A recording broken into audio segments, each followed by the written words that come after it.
విచ్చేసిన మీ అందరికీ ప్రభు పేరిట ప్రత్యేకంగా శుభాలను తెలియజేసుకొనిచున్నాను. అటువంటి వేదికను అలంకరించిన దైవజనులు, దైవదాసులు, తోటి అన్నలు, సహోదరులైన ప్రతి ఒక్కరికి కూడా ప్రభు పేరిట ప్రత్యేకంగా శుభాభివందనాలు. మనం గతించే లోపల, మనం మరణించి మట్టికి చేరే లోపల తెలుసుకోవాల్సిన కొన్ని సంగతులు ఇంకా మిగిలే ఉన్నాయి. కొన్ని తెలుసుకోకుండా మరణిస్తే ఆ బ్రతుకు ఉపయోగం లేదు. కొన్ని తెలుసుకోకుండా ఈ జీవితాన్ని కరిగించేసుకుంటే ఇక ఆ బ్రతుకుకి సార్థకమే లేదు.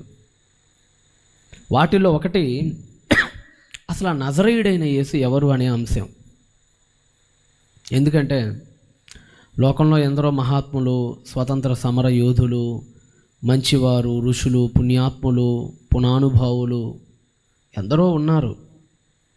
వారందరి గురించి తెలుసుకునే తీరిక, ఓపిక మనకు ఉండకపోవచ్చు. తెలుసుకున్నా తెలుసుకోకపోయినా వచ్చే నష్టం కూడా ఉండకపోవచ్చు. కానీ కొన్ని ఉంటాయి, అవి మాత్రం ఖచ్చితంగా మనం నేర్చుకొని తీరాలి. చిన్నప్పుడు పిల్లల పుస్తకాల్లో కొన్ని సిలబస్లో కొన్ని ఉంటాయి, ఆప్షన్ ఉంటుంది కొన్నిటికి. అదైనా చదువు, లేదంటే ఇదైనా చదువు, రెండిట్లో ఒకటి వచ్చిద్ది. నువ్వు రెండూ చదవాల్సిన అవసరం లేదు. కొన్నిసార్లు సర్దార్ వల్లభాయ్ పటేల్ గారి జీవిత చరిత్ర గురించి రాయండి, ఒక పాఠం ఉంటుంది. లేదు మహాత్మా గాంధీ గారి గురించి రాయండి, అదొక పాఠం ఉంటుంది. నువ్వు రెండూ చదివి ప్రిపేర్ అవ్వాల్సిన అవసరం లేదు. రెండిట్లో ఒకటి చదివితే ఖచ్చితంగా వస్తుంది. కొన్నిసార్లు అంటే అన్నిటికీ కూడా చాయిస్లో పోతుంటాయి. కొన్ని పాఠాలు చాయిస్లో పోతుంటాయి. కొన్ని చదివితే సరిపోతుంది, కొన్ని చదవకపోయినా పెద్దగా వచ్చే నష్టం ఏమీ లేదు. మీరు అందరూ పాస్ అయిపోయారు. ఇక్కడ దాకా మీరు పాస్ అయిపోయి వచ్చారంటమ్మా. అన్నీ చదివి పాస్ అయ్యారా, కొన్ని వదిలేసి పాస్ అయ్యారా చెప్పండి. ఇక్కడ కొన్ని వదిలేయబట్టే కదా. నాకు తెలిసి టెక్స్ట్ బుక్లో 1వ పేజీ నుంచి చివరి పేజీ దాకా చదివిన ఎవడో ఉండడు. టాప్ ర్యాంకర్ కూడా చదవడు దాన్ని. కొన్ని వదిలేస్తాం, కొన్ని పోతుంటాయి. అది పోయినా మన జీవితానికి పెద్ద వచ్చే నష్టం ఏమీ లేదు. కానీ ఒక మనిషి గురించి మాత్రం ప్రపంచంలో కులాలకు అతీతంగా, మతాలకు అతీతంగా తెలుసుకొని తీరాలి. ఎందుకంటే ఆయన ఘనత అట్టిది. ఆయనే నజరేయుడైన యేసుక్రీస్తు ప్రభువుల వారు. ఎందుకంటే ఆయన గురించి మనం ఎందుకు తెలుసుకోవాలి సార్ అంటే, ఆయన ఒక దేశం అనే గీతలు ఆగిపోయిన వ్యక్తి కాదు. కొందరిలాగా కొందరు ఈ దేశానికి తెలిస్తే పక్క దేశంలో అపరిచితులు, కొంతమంది తెలియదు. కొంతమందికి పక్క దేశాల దగ్గరికి వెళ్ళి అడిగితే కొంతమంది ఎవరో మాకు తెలియదండి ఆయన, అవునా అంటారు. మన ఊర్లో పెద్ద హీరో పక్క ఊర్లో కనీసం ఎవడో కూడా తెలియదు. కొన్నిసార్లు ఎయిర్పోర్ట్కి వెళ్తూ ఉంటే కొంతమంది హీరోల్ని ఎవడు పట్టించుకోడు, వాళ్ళు అంతటా వాళ్ళు నడుచుకుంటూ వెళ్ళిపోతుంటారు. కొంతమంది పెద్ద పెద్ద సెలబ్రిటీస్ అయితే వేరే వేరే దేశాల్లోకి వెళ్ళి బ్రతుకుతుంటారు. ఎందుకంటే అక్కడ మేము ఎవడికి తెలియదు, మా సేఫ్టీకి వచ్చే ఇబ్బంది లేదని. ఈ మధ్య కోహ్లీ అని ఆయన మీ ఇంగ్లాండ్కి వెళ్ళి సెటిల్ అయిపోతానంటే భారతీయులందరూ విరుచుకుపడ్డారు. నువ్వు తినింది భారతదేశపు సొమ్ము, ఇంగ్లాండ్లోకి ఎట్టెళ్ళి సెటిల్ అవుతావంటే నాకు ఇక్కడ సేఫ్టీ లేదు, అడుగడుగున అందరూ గుర్తుపడతా ఉంటారు. ఆ దేశంలో అయితే మనల్ని పెద్దగా ఎవడు గుర్తుపట్టడు, ఎలాగోలా బతికేయచ్చు అనేది ఆయన ఉద్దేశం. ఇంకా సేఫ్టీ కాషన్స్ ఏమైనా ఉన్నాయో మనకు తెలియదు. అంటే మన ఊరి సర్పంచి పక్క ఊరికి ఎవరు? అపరిచితుడు. అపరిచితుడు మీన్స్ తెలియనివాడు అని అర్థం. సినిమా కాదు మళ్ళీ అది. పరిచితుడు అంటే పరిచయం ఉన్నవాడు, పరిచితుడు. అపరిచితుడు అంటే పరిచయం లేనివాడు. సుపరిచితుడు అంటే బాగా పరిచయం ఉన్నవాడు. దాంట్లో రకాలు ఉన్నాయి. అంటే మనం పక్క ఊరికి వెళ్తే మనల్ని ఎవడు గుర్తుపట్టడు. మీలో ఎవరైనా పొరపాటున మా గుంటూరుకి వస్తే మిమ్మల్ని ఎవడు లెక్క కూడా చేయడం, ఎవడు గుర్తుపట్టడు. ఎందుకంటే మీరెవరో ఈ ఊరికి, ఆ వేములవాడికి, ఆ గొల్లపాలెంకే తెలుసు. నేనైనా అంతే. మీ ఊర్లో సాధారణంగా బయటకు పోతే నన్ను ఎవడు గుర్తుపట్టడు. మహా అయితే కొంతమంది బాగా పరిచయం ఉన్న వాళ్ళు అయితే గుర్తుపట్టొచ్చుగాక ప్రయాణాల్లో. కానీ మన అందరికీ కూడా లిమిట్స్ ఉంటాయి. కానీ ఒక నిలువు చెక్క, ఒక అడ్డ చెక్క పెట్టి ఒక బొమ్మ గీస్తే గుర్తుపట్టని వాడంటూ ఎవడైనా ఉన్నాడు ఈ ప్రపంచంలో? గుండెలని హడలెత్తిపోతాయి. ఆ సింబల్ చూస్తే హడలెత్తిపోతాయి. ఎందుకు? భయం. అమ్మో యేసుక్రీస్తు మత మార్పిడి. ఉన్న మధ్య ఎక్కడో ఇలా ఏం లేదండి, భయానికి ఏం లేదు. ఒక నిలువుకి తలా పెట్టి, ఒక అడ్డకి తలా పెట్టండి చాలు, పెద్ద గొడవలు వచ్చేస్తాయి దేశంలో ఈరోజు. ఆయన పేరు కాదు, ఒక అడ్డగీత, నిలువు గీత నిలబడితే చాలు ఆయన ఎవరో ప్రపంచానికి తెలిసిపోద్ది. పేరు కూడా అనవసరం, ముఖం కూడా అనవసరం. ఆయన దేని మీద చనిపోయాడు ఆ సింబల్ చూస్తే చాలు ప్రపంచంలో ఉన్న అందరికీ తెలిసిపోతాడు, అబ్బో ఈయన యేసుక్రీస్తా మీరు నమ్ముతున్న దేవుడు అని. అంటే ఏంటి ఆయన ఓ 2 గీతలతో గుర్తుపట్టేస్తారా ఆయన్ని? గుర్తుపట్టేస్తారు. మన ముఖం చూసినా మనల్ని గుర్తుపట్టరు, మన రూపం చూసినా మనల్ని ఎవడు గుర్తుపట్టడు. 2 గీతలు గీసేసి గుర్తుపట్టేస్తారు ఆయన్ని. ఏంటి ఆయనలో అంత గొప్పతనం ఏముంది? అవును, ఎందుకంటే ఆయనలో ఉన్న గొప్పతనం, ఆయన ఈ ప్రపంచంలో అందరిలా బ్రతకటానికి రాలా, ఏదో బతికి 4 అన్నం ముద్దలు 10 మందికి దానం చేసి వెళ్ళిపోవటానికి వచ్చిన వాడు కాడు. ఆయన ఎంతగా గుర్తున్నాడంటే 1000 ఏళ్ళు ఏమన్నా బతికాడేమోనని అనుకోకండి. ఆయన ఎంతగా బతికాడంటే, అమ్మో ఇంతమందికి గుర్తున్నాడంటే 1000 ఏళ్ళు కాదు, 100 ఏళ్ళు కాదు, 50 ఏళ్ళు కూడా బతకలేదు కనీసం. ఆయన తిప్పి కొడితే 35 సంవత్సరాల అరౌండ్లోనే చనిపోయాడు ఆయన.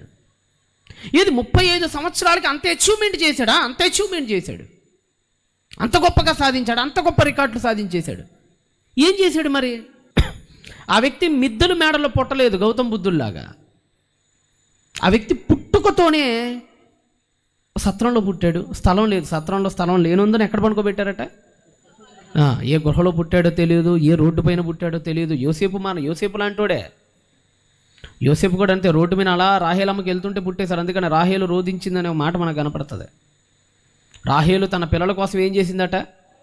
అంగలార్చిందట. రామాలో అంగలార్పు. ఎందుకు అంగలార్పిందంటే ఆ యోసేపు దారి మధ్యలో అనుకోకుండా పుట్టేశాడు ఆ తల్లికి. పాపం ఆవిడికి తెలియదు పుడతాడని, బయలుదేరింది పాపం, ఏదో ఎట్ల బంటికి బయలుదేరింది. మధ్యలో పురుటినప్పుడు వచ్చేసినాయి.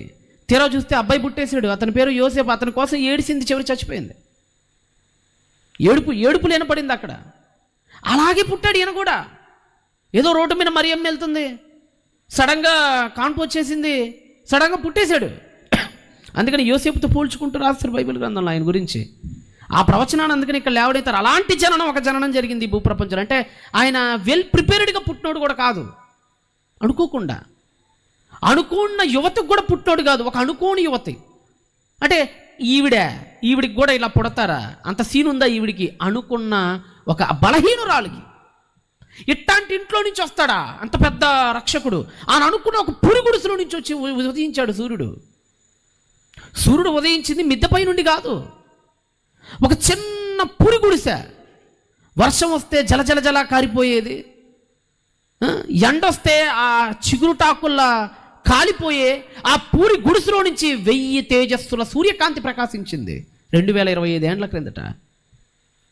ఎందుకు వచ్చాడు ఆయన ఈ లోకానికంటే, ఈ లోక మానవులలో పట్టిన ఒక చెదను దొలపటానికి వచ్చాడు ఆయన. లోక మానవుణ్ణి పట్టి పీడిస్తున్న ఒక పంకిలాన్ని కడగటానికి వచ్చాడు ఆయన. ఏంటా పంకిలం అంటే, సమస్త నాగరికతలు కూడా ప్రారంభం నుంచి నీతిగా ఉన్నప్పటికీ కూడా మానవుడిగానండి స్వేచ్ఛ అనేది చాలా విలువైందండి. మనిషికి స్వేచ్ఛ విలువ అర్థం కావట్లా. మొన్న మా కార్కి ఆయిల్ కొట్టించుకుందామని, ఫ్యూయల్ నింపుకుందామని పెట్రోల్ బంక్ వెళ్ళాం మా గుంటూరులో. ఆ పెట్రోల్ బంకు జైళ్ళ శాఖ వాళ్ళ ద్వారా నడపబడుతుంది. చాలా నడపబడుతుంటాయి అలాగే. మీ దగ్గర కూడా నడపబడతాయి, రాజమండ్రిలో కూడా ఉంటుంది అలాంటిది. అంటే ఖైదీలు కొడుతుంటారు అక్కడ, వాళ్ళకు ఒక ఉపాధిలాగా పెడతారు. ఒక ఆయన చాలా సాత్వికంగా ఉన్నాడు నిజంగా. నాకు ఆయన చూడంగానే ఏంటి ఎంత మంచిగా ఉన్నాడు ఏంటి ఆయన అనిపించింది. డీజిల్ కొడుతూ అడిగా, ఏం బాబాయ్ ఏంటి ఇక్కడ నువ్వు అని అడిగా. కేసులో బుక్ అయ్యానయ్యా. చూస్తానికి చాలా అమాయకంగా ఉన్నావు కదా, నీకేమైంది, నువ్వెట్లా జైలుకి వచ్చావు అని అడిగా. ఆవేశంలో మా భార్యకి నాకు గొడవైందయ్యా, మా అత్త వచ్చింది, మా అత్త నన్ను ఒక మాట అనేసింది, దానికి నాకు కోపం వచ్చేసి పక్కనున్న రోకలి బండ తీసుకొని మా అత్త మీద కొట్టేశా. ఆ కొట్టడంతో మా అత్త తల పగిలి చచ్చిపోయింది. ఇప్పటికీ నేను 12 సంవత్సరాలైంది జైలుకి వచ్చి. నా బిడ్డను చూసి ఎన్ని సంవత్సరాలైందో నాకు తెలియదు, నా భార్య తీసుకొని వెళ్ళిపోయింది నా బిడ్డని అని కన్నీళ్ళు పెట్టుకుని రోజిస్తున్నాడు ఆ జైల్లో పెట్రోల్ కొట్టే ఆ వ్యక్తి. నిజంగా బాబాయ్ నువ్వు కావాలని చేసావంటే నన్ను చూస్తే నీకు అర్థం కావట్లేదయ్యా, ఆ కోపంలో చేశాను, నాకు తెలియదు. నాకు ఆవిడన్న మాటల కోపం వచ్చేసింది, తట్టుకోలేకపోయా, కోపంలో పగలగొట్టేశాను మా అత్త తలని. ఎప్పుడో చిన్నప్పుడు నా బిడ్డకప్పుడు 3 ఏళ్ళు ఉండే మగబిడ్డ, ఇప్పుడు లేడు. నీ జైలుకి వెళ్ళి 12 సంవత్సరాలు అయింది, వాళ్ళు ఎట్టిపోయారో కూడా నాకు తెలియదు. నా జీవితంలో వెనక్కి తిరిగి చూసుకోలేకపోతున్నా. ఆ రోజు ఎందుకు అలా బిహేవ్ చేశానని ప్రతిరోజు బాధపడుతున్నానని చెప్తున్నాడు అతను. ఆ రోజు ఒక సెకండ్ ఆపుకొని ఉంటే బాగుండేది కదా. ఆవిడ తిట్టింది, మహా అయితే నేను కూడా 2 తిడితే బాగుండేది కదా. ఈరోజు నా బిడ్డ నా దగ్గర ఉండేవాడు, వాడు 12 సంవత్సరాలు, వాడు ఎలా ఉన్నాడో, వాడి కథ ఏంటో, వాడి రూపం ఎలా ఉందో, వాడితో నా మంచి సమయాన్ని కోల్పోయానని బాధపడుతున్నాడు. మనం కూడా అయితే కదండి, పిల్లలతో మంచి సమయం ఎప్పుడు చెప్పండి పిల్లలతో గడిపేది? ఆ చిట్టి చిట్టి మాటలు, ఆ చిన్ని చిన్ని అడుగులు, ఆ చిన్నారి పిల్లల అల్లరి చూస్తుంటే తండ్రి మనసు కరిగిపోద్ది. ఎన్ని బాధలున్నా వెళ్ళిపోద్ది.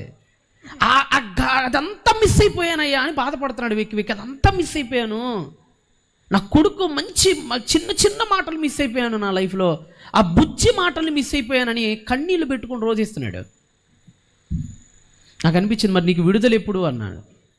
2 ఏళ్ళు ఉందట అయ్యా బాధ. జీవితంలో చేసిన ఒక చిన్న తప్పు 14 ఏళ్ళు కఠిన కారాగార శిక్ష వేసింది. ఇంకొక ఆయన ఉన్నాడు, ఆయన తెల్లారి మిలిటరీకి వెళ్ళిపోవాలట, ఆర్మీకి వెళ్ళాలట, తెల్లారి జాబ్కి వెళ్ళిపోవాలి. ముందు రోజు గొడవైంది, తెల్లారి లైఫ్ సెటిల్డ్. ఇక ఆ గొడవైనప్పుడు క్షణికావేశంలో ఇలాంటి తప్పే ఆయన కూడా చేశాడు. బీర్ బాటిల్ పగలగొట్టే స్నేహితుని కొట్టేశాడట. సీన్ కట్ చేసే 16 సంవత్సరాలు కఠిన కారాగార శిక్ష. లైఫ్లో మనం చేస్తున్న చిన్న చిన్న మిస్టేక్స్, నువ్వు ఒక సెకండ్లో చెయ్యి జారిన నీ చెయ్యి 1 గంటలో నిన్ను విడిచిపెట్టదు. కొన్ని సంవత్సరాలు నీ జీవితాన్ని హరిస్తుంది. కొన్ని సంవత్సరాల పాటు నీ స్వేచ్ఛను హరించి 4 బందీఖానాల్లో పెట్టేస్తుంది. మరి వీళ్ళందరినీ ఎవరు విడిపిస్తారు? ఈ అమాయకులుగా తెలిసి తెలియక జీవితంలో చేసిన తప్పులకి నేటికి బాధపడుతున్న ఈ కోట్ల మంది జనాల్ని ఎవరు విడిపిస్తారు? అలా వదిలేద్దామా? వదిలేస్తే దానిలో ఇక మంచితనం ఏముంది? వాడు బాధపడుతున్నాడు తను తప్పు చేశాడని. మరి ఎలా వాడికి విడుదల? చచ్చిపోయిన ఆవిడ్ని తిరిగి తెప్పిస్తేనే విడుదల. అది తెప్పించడం వీడి వల్ల ఇద్దా? వల్ల కాదు. ప్రభుత్వం వదిలేయమని ప్రాకులాడితే ప్రభుత్వం వదిలేసిద్దా? ప్రభుత్వం వదలదు. మరి ఏం చేయాలి ఇప్పుడు? వీడు ఏమీ లేదు, లెక్కేసుకుంటా కూర్చుంటున్నాడు ఎప్పుడు ఎప్పుడు ఎప్పుడు ఎప్పుడు అని. ఈ ప్రపంచం అంతా కూడానండి నీతిమంతుడు ఎవడు లేడు. ఎవడో నీతిమంతుడు అనేవాడు. ఎవడైనా నీ నీతిమంతుడిని అని అనుకున్నాడంటే కాకి అద్దంలో చూసుకొని పావురంగా భావిస్తుంటుందని అర్థం. అదేనా? ఎవడైనా నీ నీతిమంతుడిని అంటే ఎట్లా ఉంటుందంటే, కాకి అద్దం ముందుకెళ్ళి నేను చాలా తెల్లగా ఉన్నాను అని సంబరపడుతుంటే మనం ఏం చేయగలం? దాన్ని నీ కర్మ నువ్వు సావే అని చెప్పి వదిలేయటమే కదా దాన్ని. ఎందుకంటే మానవుడి స్వభావమే పాపం చేయటానికి అవకాశం ఉన్న స్వభావంలోకి మారిపోయాడు మానవుడు. వీని విడిపించాలి. తెలిసి తెలియక చేసిన ఈ తప్పుల నుంచి మానవుని విడిపించాలి. తెలిసి చేస్తున్న తప్పుల నుంచి మానవుని విడిపించాలి. ఆ గిల్ట్ని వాడి నుంచి కొట్టేయాలి. అది ఎలా సాధ్యం? అందుకనే ప్రారంభం నుంచి కూడా ప్రతి నాగరికత ఆ పాప భీతిని, దాని అపరాధ భావం అంటారు తెలుగులో. ఏమంటారు దాని తెలుగులో? ఇంగ్లీష్లో అయితే గిల్ట్ అంటే అర్థం ఏంటంటే అపరాధ భావం. అంటే నేను తప్పు చేశాను కదా, అది అందరికీ ఉంది. దేవుడు నోవహు గురించి ఒక స్టేట్మెంట్ ఇచ్చాడు, మీ అందరికీ తెలుసు. అదేంటంటే, ఈ తరము వారిలో ఇతడే నీతిమంతుడు, ఈ తరము వారిలో నీవు నీతిమంతుడవు అన్నాడు. వాడెక్కాడు, అన్నిటిని ఎక్కిచ్చాడు. 150 రోజుల వర్షం, ప్రచండ వర్షం కురిసింది, కిందకు వచ్చాడు. నోవాకు విషయం అర్థమైపోయింది. లేదు దేవుడు ఏదో అన్నాడులే కానీ నీతిమంతున్నని, అది నా క్రియల వలన కాదు, క్రియల వల్ల కాదు, నేను చేయాల్సినవి చాలా చేశాను నా 600 ఏళ్ళ జీవితంలో అని రియలైజ్ అయ్యి దేవుడు అడగకుండానే తన మనసు తన గద్దించటం ద్వారా 8వ అధ్యాయం 20వ వచనం ఆదికాండంలోకి పనిచేశాడు. 8వ అధ్యాయము ఆదికాండము 20వ వచనం చదవండి అమ్మా. అప్పుడు నోవహు ఎందుకు బలిపీఠం ఏం చేశాడు అంతకుముందు? ఇంకా అప్పటికింకా ఏం చేయలే, అప్పటికింకా ఏం జరగలేదు ఆయన జీవితంలో. జస్ట్ అలా దిగాడంతే. ఆ పైన వచనాలు చదవండి అమ్మా. అదంతా ఎప్పుడు జరుగుతుంది? ఆ పైన వచనాలు చదవండి. ఆ సందర్భం అంతా కూడా అప్పుడే పడవ నుంచి కిందకి దిగుతాడు. ప్రతి జంతువు కిందకి దిగేస్తుంది. అంటే అప్పటికి ఇంకా తాగి పనుకోవటం, ఇంక ఇదేం జరగలేదు. ఇంకా ద్రాక్ష తోటలోకి వెళ్ళిపోవటం, తాగటం, పడిపోవటం, హామరాడు, ఏం జరగల. దిగాడు జస్ట్ అంతే. అప్పటికి దేవుడు ఒక స్టేట్మెంట్ ఇచ్చేశాడు. ఏంటి ఆ స్టేట్మెంట్? నీవు ఈ తరములో నీవు నా ఎదుట నీతిమంతుడు. ఇచ్చేశాడు స్టేట్మెంట్. ఈ 150 రోజుల్లో కొత్తగా ఏం పాపం చేసి ఉంటాడు? ఏముంది చేయటానికాడ? ఆ పశువుల దగ్గర ఏం చేస్తాడు? వాటికి మలమెత్తడం, మొత్తం తీయడమే సరిపోయింది ఆయనకి. ఇంకేం చేస్తాడు? ఆ ఓడకి అవకాశం లేదు. కానీ ఒక విషయం అర్థమైంది నోవహుకి, దేవుడు నాకు నీతిమంతుడు అనే ఆ సర్టిఫికేట్ నేను చేసిన మంచి పనుల వల్ల కాదు, నేను దేవుణ్ణి నమ్మాను. మీకు అదే తెలియాలి. పాత నిబంధన గ్రంథంలో నీతిమంతుడు అని పిలిచింది క్రియల వల్ల కాదు. అబ్రహాము దేవుణ్ణి నమ్మెను, అది అతనికి అప్పటికి ఇంకా బలి ఇవ్వలేదు ఇస్సాకుని. మీరు జాగ్రత్తగా గమనించాలి బైబిల్. అబ్రహాముని దేవుడు నీతిమంతుడు అన్న సమయానికి అబ్రహాం ఇంకా బలి ఇవ్వలా. ఆ దేవుడు అబ్రహాముని నీతిమంతుడు అన్న సమయానికి ఇంకా అబ్రహాం ఇన్ని కిలోమీటర్లు నడవలా. ఆ దేవుడు అబ్రహాముని నీతిమంతుడు అన్న సమయానికి అబ్రహాం ఇంకా బలిపీఠాలు కట్టలా. దేవుడు అబ్రహాముని నీతిమంతుడు అన్న సమయానికి అబ్రహాం ఇంకా హాయికిని తూర్పుని మధ్యలో ఆ బలిపీఠం కట్టి ఇంకా దేవుడి గురించి చెప్పలా. ఏమీ చెయ్యక ముందుగానే నువ్వు నీతిమంతుడు అనేసాడు. ఏ క్రియ లేదు కదా ఇంకా. అరే ఇంకా ఇస్సాకును బలి ఇచ్చింది లేదు, బలిపీఠాలు కట్టింది లేదు, నీ గురించి చెప్పింది లేదు, నీ గురించి ఇంకా ఏమీ చెప్పలేదు, అసలు జీవితంలో మంచి పనులే ఇంకా చేయట్లా. నేను అప్పుడే నీతిమంతుడు ఎట్టయిపోయినాయి అంటే, నమ్మావు కదా చాలు నీతిమంతుడు వెళ్ళిపో పక్కకి. నన్ను నమ్మావు కదా చాలు ఇక పక్కకు వచ్చాయి, నువ్వు నీతిమంతుడు పక్క వచ్చాయి. పాత నిబంధనలో నీతిమంతత్వం అనే ఆ టైటిల్ క్రియల వల్ల ఇవ్వాల. ఏమీ ఇవ్వక మునిపే, సున్నతి కూడా పొందక మునిపే పిలిచాడు. అదే అంటాడు పౌలు గలతీలో అదే ఎత్తుతాడు. ఒరే సుంతి పొందక మునిపే దేవుడు చెప్పేసి అంటే ఏ క్రియ జరగక మునిపే అబ్రహాం ఎలాగయ్యాడు? దేవుడు నమ్మాడు కాబట్టి అయిపోయాడని చెప్పాడు అంతే. ఈ విషయం నోవహుకు కూడా అర్థమైపోయింది. లేదురా లేదు దేవుడు నన్ను నీతిమంతుడు అంటే నేను ఏదో పెద్ద పరిశుద్ధుణ్ణి కానీ కాదు ఆయన అనింది. జస్ట్ ఓడ కట్టమన్నాడు, క్వశ్చన్ చేయకుండా కడతాం స్టార్ట్ చేశా. అందుకని నాకు ఇచ్చేసాడు ఆ టైటిల్ని, ఆ గిఫ్ట్ నాకు అందుకని ఇచ్చేసాడు ఆయన. కానీ ఈ గుండెకు తెలుస్తుంది, నోవహు గుండెకి విషయం అర్థమవుతుంది.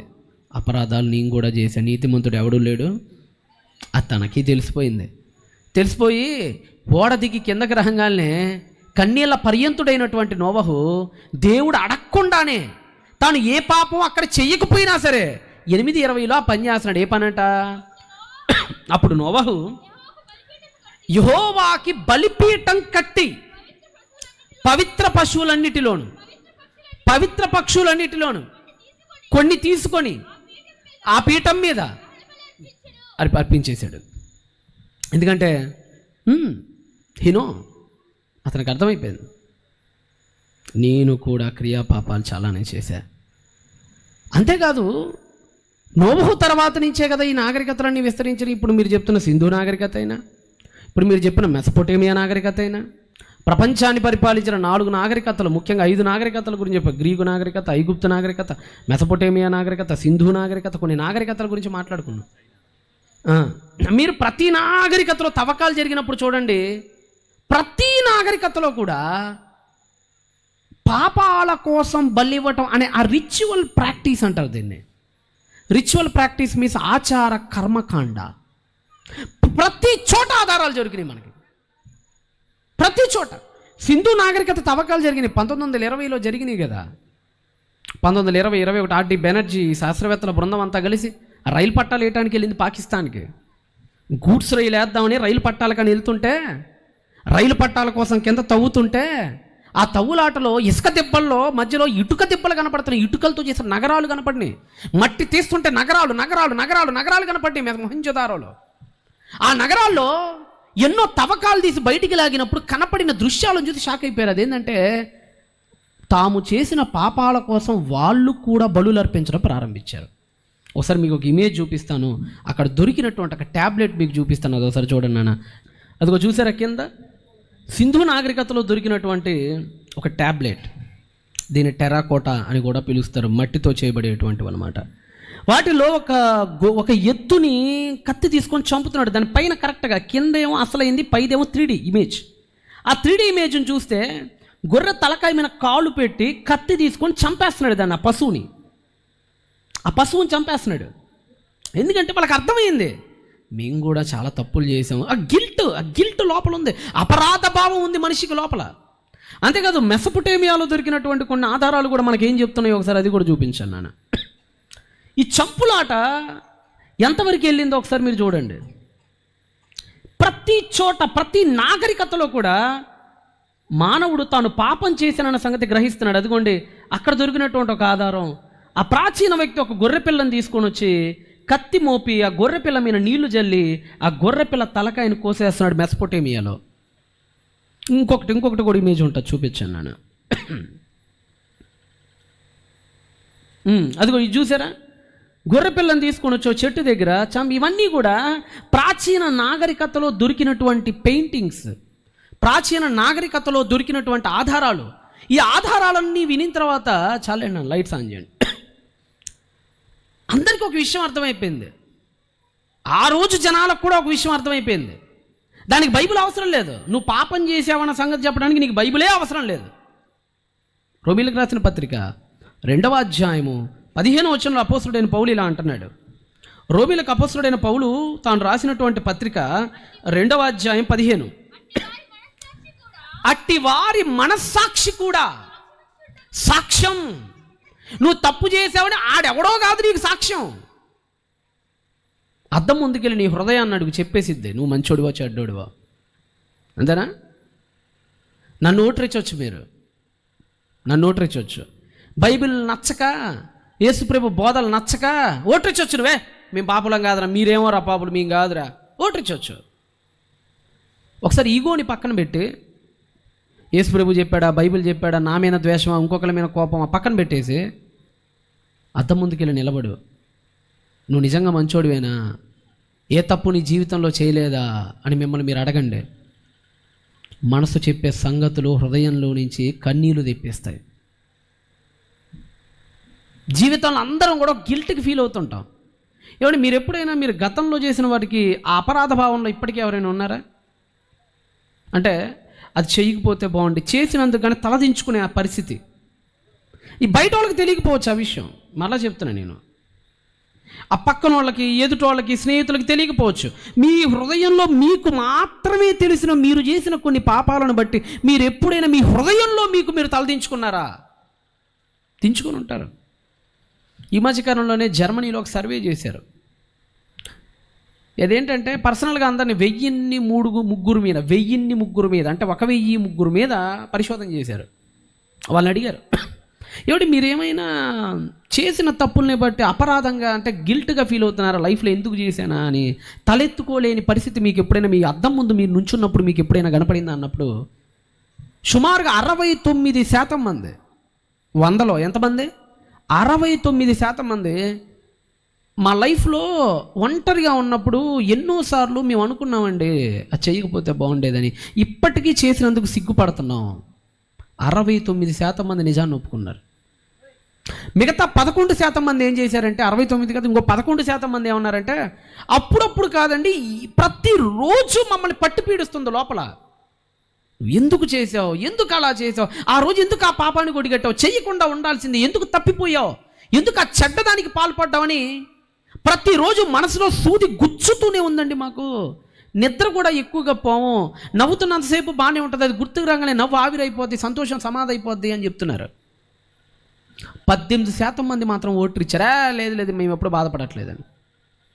అంటే మానవుడు తాను చేసిన తప్పుకి అద్దం ముందు నిలబడినప్పుడు తనకు తాను దోషిగా కనపడుతున్నాడు, తనకు తాను దోషిగా. దానికి కారణం ఏంటో బైబిల్ చెప్పింది. ఇప్పుడే మీరు చెప్తున్నారు 2వ అధ్యాయం 15 వచనం రోమీయులకు రాసిన పత్రిక, అట్టి వారి మనస్సాక్షి కూడా. మనస్సాక్షి అంట, కాన్సైన్స్ అంటారు దీన్ని. మనస్సాక్షి తెలుసా? కాన్సైన్స్. ఈ కాన్సైన్స్ అంటే హృదయంలో ఒక సాక్ష్యం ఉండిద్ది మన పట్ల. నేను జడ్జిమెంట్ చేసే ఒక థ్రోన్ ఉంటుంది, జడ్జిమెంట్ థ్రోన్ ఉంటుంది మన హృదయంలో. జడ్జిమెంట్ థ్రోన్స్ మీన్స్ న్యాయపీఠం ఉండిద్ది మన హృదయాల్లో. ఆ న్యాయపీఠంలో మన ఆత్మ కూర్చొని మనకి తప్పులు చూపిస్తూ ఉంటాడు, నువ్వు చేసింది తప్పురా అని. అదొకటి ఉందట మనకి, దేవుడు అది ఫిక్స్ చేసాడంట దాన్ని. మనందరి హృదయాలకి ఎవరైతే మానసికంగా మెంటల్గా పుడతారో వాళ్ళకి తప్ప. కొంతమంది పిచ్చోళ్ళు పుడుతుంటారు, వాళ్ళకు ఉండదు కాన్సైన్స్, తెలియదు పాపం. వాళ్ళు బట్టలు లేకుండా తిరిగేస్తారు, పాపం వాళ్ళకి తెలియదు. మానసిక వికలాంగులకు తప్ప, వీళ్ళని అందవిహీనులని, లేదంటే ఈ మధ్య ఆ పదాలు బాగోట్లేదు, అవమానకరంగా ఉండే దివ్యాంగులని ఒక మంచి పేరు పెట్టారు వీళ్ళందరికీ. ఏ పేరు పెట్టారు?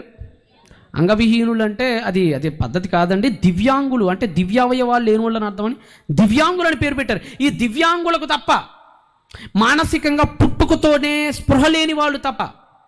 మధ్య కొంతమందికి ఆటిజం అని ఒకటి వస్తుంది, మీరు గమనిస్తున్నారు. ఆటిజం తెలుసా? ఆటిజం అంటే తెలియదు పాప, పిచ్చోళ్ళు చొంగ గార్చుకుంటా పిచ్చి పిచ్చిగా మాట్లాడు. పెద్ద పెద్ద హీరోలకు కొడుకులకు ఉంది ఇప్పటికీ. అది మా గుంటూరులో ఒక పెద్ద హాస్పిటల్ ఉంటుంది, ఫర్ ఆటిజం అని. మా చర్చికి వచ్చి తమ్ముడు పని చేస్తుంటాడు హాస్పిటల్. ఏరా అంటే పెద్ద పెద్ద మంచి 2 టౌన్లో మా దగ్గర ఉన్న పెద్ద పెద్ద మిలీనియర్స్ అందరూ వస్తుంటారు అక్కడికి పిల్లని తీసుకొని. వాళ్ళ జీవితంలో ఏం చేశారో తెలియదు. కాళ్ళు ఒకవైపు వెళ్ళి తలకాయ ఒకవైపు వెళ్ళిపోయి వాళ్ళు ఏం చేస్తున్నారు, ఏం తింటున్నారు, కనీసం బాత్రూమ్ కడుక్కోవటం కూడా రాదు వాళ్ళకి. వాళ్లకు తప్ప ప్రతి నర పురుష స్త్రీలకు దేవుడు ఒకటి పెట్టాడు హృదయంలో. ఏంటది? కాన్సైన్స్, మనస్సాక్షి. చదవండి, అట్టివారి మనస్సాక్షి కూడా సాక్ష్యం ఇస్తుందట. ఏమా? వారి తలంపులు అంటే మన థాట్స్, మన ఆలోచనలు. చదవండి, వారి తలంపులు ఒక్క దాని మీద ఒకటి తప్పు మోపుతుంది. నీకు తప్పు రాజ్యాంగం మోపాల్సిన పని లేదట. నిన్ను తప్పు ఇది అని నీకు భారతదేశ రాజ్యాంగం చెప్పాల్సిన పనిలే. ఇది తప్పు అని బైబిల్ చెప్పాల్సిన పనిలే. ఇది తప్పని ఖురాన్ చెప్పాల్సిన పనిలే. ఇది తప్పని భగవద్గీత చెప్పాల్సిన పనిలే. అది తప్పు అని ఏ మత గ్రంథం చెప్పాల్సిన పనిలే. నీ హృదయంలో దేవుడు పెట్టిన ఆ కాన్సైన్స్ చెప్పేసిద్దట. మన తలంపులట ఒకదాని మీద ఒకటి తప్పులు మోపుచు లేక తప్పు లేదని చెప్పుచుండగా. అర్థమవుతుందా? అంటే మన హృదయం చెప్పేసిద్దట, నువ్వు చేసిన తప్ప. అవునరా, నువ్వు చేసిన తప్పు, ఆ రోజు నువ్వు అలా చేయకుండా ఉండాల్సింది. నీ హృదయం చెప్పేసిద్దట. ఇది అందరికీ దేవుడు పెట్టేశాడు. ఇది ఆ మతం ఈ మతం ఏమీ లేదు. మానవ పుట్టిన ప్రతి వాడికి పెట్టేశాడు. ఆ కులం ఈ కులం అని లేదు. ఎస్సీ వాడికి పెట్టాడు, ఓసీ వాడికి పెట్టాడు, పూరి గుడిసెలకు అవతల పడేసిన ఎస్టీ పీపుల్కి పెట్టాడు, అందరికీ పెట్టేశాడు. అది కాన్సైన్స్, అది పెట్టేశాడు. అది అందరికీ ఉంది కదా. ప్రతి నాగరికతకు అర్థమైపోయింది. ఆ మనస్సాక్షిని అడిగింది ప్రతి నాగరికత, నువ్వు చేస్తుంది కరెక్టేనా? ఆ గుండె చప్పుడు చెప్పేసింది నువ్వు చేసింది తప్పు అని. మరి దీన్ని ఎలా పోగొట్టుకోవాలి మేము? మరి దీని నుంచి మేము ఎలా రక్షింపబడాలి? మానవుడికి ఒక ఆలోచన ఏంటంటే, మా పాపాన్ని తీసుకెళ్ళిపోయి ఒక దాని మీద వేద్దాం, అది చచ్చిపోయినప్పుడు మనం బతికి బట్టగట్టామని ఒక గిల్ట్లో నుంచి బయటకు వద్దామని ప్రతి ప్రాచీన నాగరికత ప్రారంభించింది దీన్ని. దేనంటే ఒక గొర్రె పిల్లని తీసుకురావటం, దానికి బలి ఇవ్వటం. ఎందుకంటే ఒక సాటిస్ఫాక్షన్, ఒక జీవం చావాలి కదా, నా బదులు అది చనిపోయింది, నేను ఇక్కడి నుంచి దాని జీవాన్ని నేను పోసుకుంటున్నా. దాని అర్థం ఏంటంటే, నా బదులు గొర్రె చచ్చిపోయింది, దాని జీవం నాకు వచ్చింది, నా మరణం దానికి వెళ్ళింది అని ఒకళ్ళ గిల్ట్ని మరొకళ్ళ మీద వేయటం అనేది నాగరికత ప్రారంభాల నుంచి మానవ జాతిని వెంటాడింది. దీని గురించి కూడా బైబిల్ గ్రంథంలో చక్కగా మాట్లాడుతూ లేవీకాండంలో స్కాప్డ్ గోటు గురించి ఒక మంచి మాట ఉంటుంది. ఒకసారి మీరు అందరూ చేస్తారా? మీరందరూ కూడా మీ బైబిల్స్ని తెరచి లేవీకాండం 16వ అధ్యాయం 20కి రండి. బైబిల్ కూడా, ఎందుకంటే బైబిల్ కూడా ప్రపంచ నాగరికతలలో నుండే దైవాన్ని పరిచయం చేసింది. బైబిల్ కూడా ప్రపంచ నాగరికత ఉద్దేశాలలో నుండే మెస్సీని లోకానికి పరిచయం చేసింది. మన భాషను వాడుకున్నాడు దేవుడు, మన ఆలోచనలను వాడుకున్నాడు దేవుడు, మన కట్టుబాట్లను వాడుకున్నాడు దేవుడు, మన హృదయంలో ఉన్న మంచి తలంపుల ద్వారానే తనను తాను ప్రత్యక్షపరుచుకున్నాడు ఈ లోకానికి ఆయన. 16వ అధ్యాయం 20వ వచనం లేవీకాండం చదవమ్మా. అతడు పరిశుద్ధ స్థలమునకును, ప్రత్యక్షపు గుడారమునకును, బలిపీఠమునకును ప్రాయశ్చిత్తము చేసి చాలించిన తర్వాత ఒక మేకను తీసుకురమ్మన్నాడండి. ఒక మేకను తీసుకురండి. అహరోను ఒక మేక పిల్లని తీసుకొస్తాడు. ఆ మేక పిల్లని తీసుకొచ్చిన తర్వాత ఏం జరిగింది చదవండి. అప్పుడు అహరోను సజీవమైన మేక తల మీద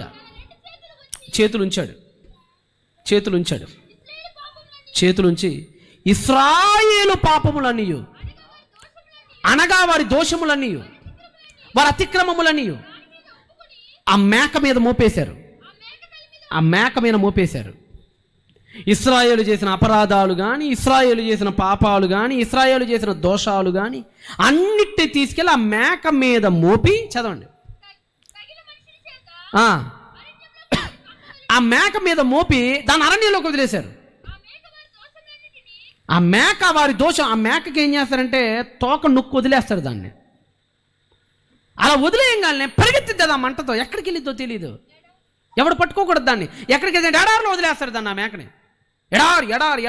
ఎడారంటే అడ్డు లేదు ఇక దానికి. అడవి అంటే చెట్లు ఉంటాయి, అడ్డు. ఎడారంటే చెట్లు ఉండవు. ఎంత దూరం కావాలంటే అంత దూరం పరిగెత్తు. నీకు అడ్డే లేదని ఎడారిలో వదిలేస్తారు. దాని అర్థం ఏంటంటే ఆ నొప్పి కలిగిన మేకకు అడ్డు లేకుండా ఎంత దూరం వెళ్ళిపోయిందో మా పాపాలు కూడా అంత దూరం మోసుకొని వెళ్ళిపోయే ఒక వ్యక్తిని పంపించయ్యా. అది మానవుడి బాధ. అయ్యా, ఒక మేక మీద మేము మా పాపాలు మోపామే, ఆ మేకలు ఎడారిలో విడిచిపెట్టి నొక్కితే ఆ నొప్పికి పరిగెత్తిందే అడ్డు అదుపు లేకుండా. ఎంత దూరం మా నుండి ఆ పాపాలు వెళ్ళిపోయినాయో, మా గిల్ట్ని, మా పాపాలని, మా దోషాలని కూడా అలా తీసుకెళ్ళిపోయే ఒక నాదుణ్ణి పంపయ్యా. అడుక్కుంది మానవ జాతి దేవుణ్ణి. మేము చేసిన పాపాలు ఎవరైనా మోస్తే బాగుండే, మేము చేసిన కర్మలు ఎవరైనా భరిస్తే బాగుండే. మా వల్ల కాదు భరించడానికి. కొంతమంది కర్మ పాపం గురించి మాట్లాడతారు. కర్మ పాపం అనేది ఒక రకంగా అది ఒక రకంగా బైబిల్ కూడా దాన్ని ఒక కోణంలో సమర్థించినప్పటికీ కూడా మానవుడు తన కర్మను తాను మొయ్యాలంటే ఎన్ని జన్మలు ఎత్తినా వాడి వల్ల కాదు. ఈ జన్మ పాపాన్ని మరొక జన్మలో మొయ్యాలంటే ఆ జన్మలో కూడా వాడు పాపం చేస్తాడు మళ్ళా. ఇక ఇలా జన్మలు ఎత్తుకుంటూ పోతే వాడు ఏ జన్మలోనూ ఆ కర్మ పాపాన్ని వాడు తొలగించుకోలేడు. ఎందుకంటే ప్రతి జన్మలో పాపభూయిష్ఠుడే మానవుడు. అందుకనే దీన్ని భరించడానికి ఒక సాధనం కావాలి.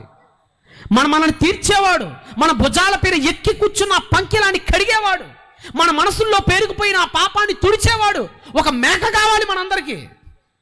మనం మేకలం అవ్వాలంటే మనం అవ్వలేము. మనం మేకలం అవ్వాలంటే మనం ఎవరు మేకలం కాలేము, మన వల్ల కాదు. ఎందుకంటే మనలో చాలామంది, ఇక్కడ కూర్చున్న వాళ్ళలో చాలామంది కూడా క్షణికల్లో ఏదో ఒక పాపాన్ని కొడిగట్టిన వాళ్ళే.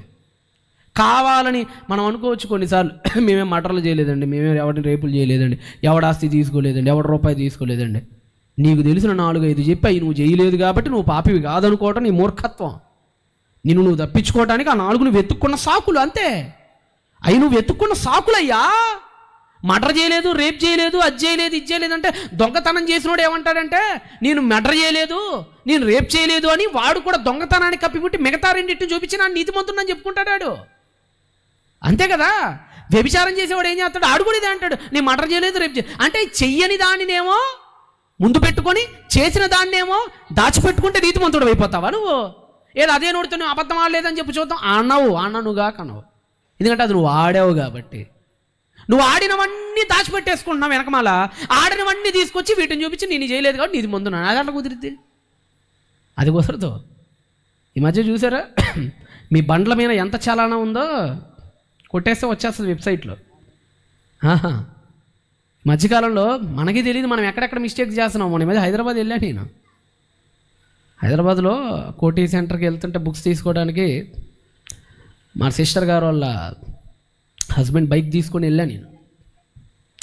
మా మాదాపూర్ దగ్గర కరెక్ట్గా. నాకు తెలియదు ఎప్పుడు హెల్మెట్ తీసానో నాకు తెలియదు ఆ విషయం. నేను తీసిన సంగతి నాకు తెలియదు. మరి గాలాడకి తీసానో ఎందుకు తీసానో నాకు తెలియదు. కరెక్ట్గా ఫోటోతో సహా 500 రూపాయల చలానా వాట్సాప్కి పంపించేసాడు. డైరెక్ట్గా వెళ్ళిపోయింది. ఎక్కడికి వెళ్ళారని అడిగితే చెప్పాను, మాదాపూర్ నేనేం తప్పు చేయలేదంటే 500 రూపాయలు జనం. వాడు ఫోటో కూడా ఇచ్చారు. ఆ ఫోటోలో నా వెనకమాల భాగం అంతా కనపడుతుంది. హెల్మెట్ తీసి ఆడ చూస్తూ ఉన్నా నేను అక్కడ. అంటే నాకు తెలియదు నేను ఎప్పుడు చేశాను. అది కొట్టేశాడు అంతే ఫోటో. కొన్ని మనకు తెలియవు.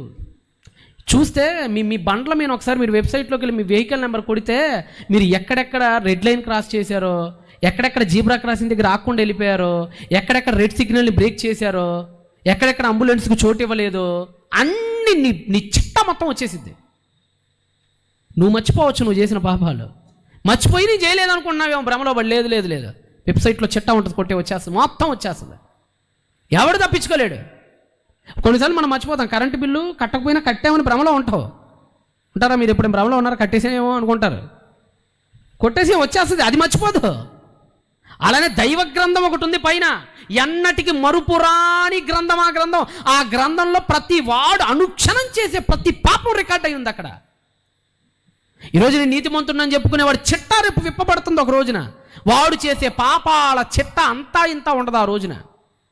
ఈరోజు మానవ సమాజం అంతా కూడా ఒక మేక కోసం ఎదురు చూస్తుంది, అజాజేల్ కోసం ఎదురు చూస్తుంది ఈ ప్రపంచం అంతా. అంతే కదా. లేవీకాండంలో కూడా 1వ అధ్యాయానికి రండి. ఇవన్నీ కూడానండి మానవుడిలో ఉన్న అభిప్రాయాలు. అంటే ఇలా జరిగితే బాగుండు, ఇలా ఉంటే బాగుండు, మానవుడి అభిప్రాయాలనే దేవుడు గ్రంథస్థం చేశాడు. జాగ్రత్తగా ఆలకించాలి. చాలామంది ఏమంటున్నారంటే, మొన్న ఈ మధ్య ఎవరో అంటున్నారు,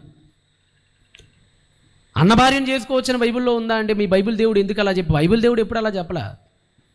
యోధ ఆల్రెడీ ఆ సిద్ధాంతాన్ని పెట్టాడు. పెడతాన్ని బట్టి మోషే ద్వారా దేవుడు దాన్ని కంటిన్యూషన్ చేపించాడు. అది ప్రాచీన భారతదేశంలో కూడా ఉంది, అది ఇప్పుడు లేదు. ప్రాచీన నాగరికత, ప్రాచీన భారతదేశంలోకి మీరు వెళ్తే ప్రాచీన భారతదేశంలో కూడా అన్న చనిపోతే అన్న భార్యను వివాహం ఆడే తంతు ప్రాచీన భారతదేశంలో ఉండేది. మీరు అర్థశాస్త్రం చదవండి, చాణక్యుడు రాసిన అర్థశాస్త్రం, కౌటిల్యుడు, విష్ణుగుప్తుడు అనే పేరుతో ఆయన ఇప్పటికీ దొరుకుతాయి. అవి మీరు చదవండి, చాలా క్లియర్గా ఉంటుంది అక్కడ. అంటే ఇవన్నీ మీకు ఎందుకు చెప్తున్నానంటే మానవుడి అభిప్రాయాలను దేవుడు స్థిరపరిచాడు కొన్నిటిని. అలా మానవుడికి ఉన్న ఒక అభిప్రాయం ఏంటంటే మా పాపాన్ని ఎత్తుకుపోయేవాడు కూడా వస్తే బాగుండే, నేను తెలిసి తెలియక చేసిన నా పాపాన్ని ఎత్తుకుపోయేవాడు కూడా వస్తే బాగుండే అని ఒక అభిప్రాయం ఉంది మానవుడికి. ఈ మధ్య మా గుంటూరు దగ్గర ఒక వ్యక్తి అండి, 60 ఏళ్ళు ఉండొచ్చు ఆయనకి. ఆయన స్కూల్ పిల్లల్ని ఎక్కించుకుపోతాడు. చాలా మంచి క్యారెక్టర్ ఉంది ఆయనకి. వీధిలో ఎవరు అడిగినా సుబ్బారావు చాలా మంచోడు అని చెప్తారు, అంత మంచి క్యారెక్టర్ ఉంది ఆయనకి. ఏం పోయో రోగమే తెలియదు, ఆ రోజు ఏం పట్టిందో తెలియదు ఆడి బుర్రకి.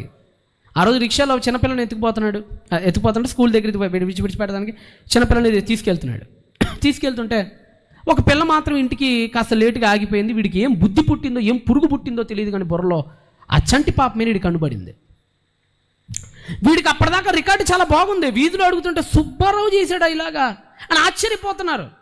వాడు చాలా బాగా చూసుకుంటాడు జనాల్ని. వాడు ఎడు తిరిగినా కానీ వాడికి పెద్ద చెడ్డ పేరేమీ లేదట. అలాంటోడు ఇది చేశాడంటే ఎవరు నమ్మలేకపోతున్నాడు అక్కడ. కానీ చేశాడు. చేసి చచ్చిపోయే ముందు ఫోన్ చేశాడు, వాళ్ళ ఫ్రెండ్ ఫోన్ చేశాడు.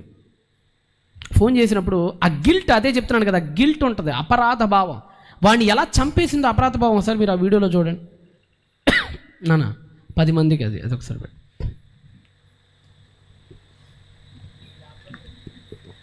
వాల్యూమ్ పెట్టాలి నాన్న.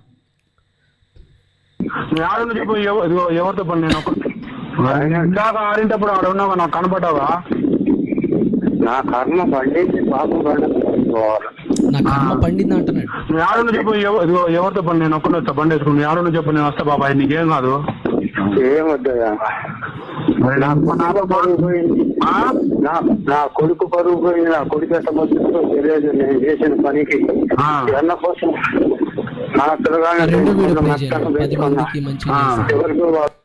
బాధపడుతున్నాడు. ఎందుకు చేశానో నాకు తెలియదురా, కళ్ళు తెరిచేటప్పటికి దాష్టికం జరిగిపోయిందని. సరదాగా బతికేవాడిని, అనుకోకుండా జరిగింది. 10 మందికి మంచి చెప్పి సరదాగా బతికేవాడిని, వాళ్ళు అనుకోకుండా జరిగింది. లేదా 10 మందికి మంచి చెప్పి సరదాగా బతికేవాడిని, వాళ్ళు అనుకోకుండా జరిగింది. బతకూడదు, నీకు నా మొహం నీ పెట్టకూడదు. అదే భలేవాడు బాబా, తిక్కల పని చేయ బాబు. ఆడు చెప్పు. లేదమ్మా, ఇందాక ఆడింటప్పుడు ఆడ ఉన్నావా? నాకు కనపడ్డావా?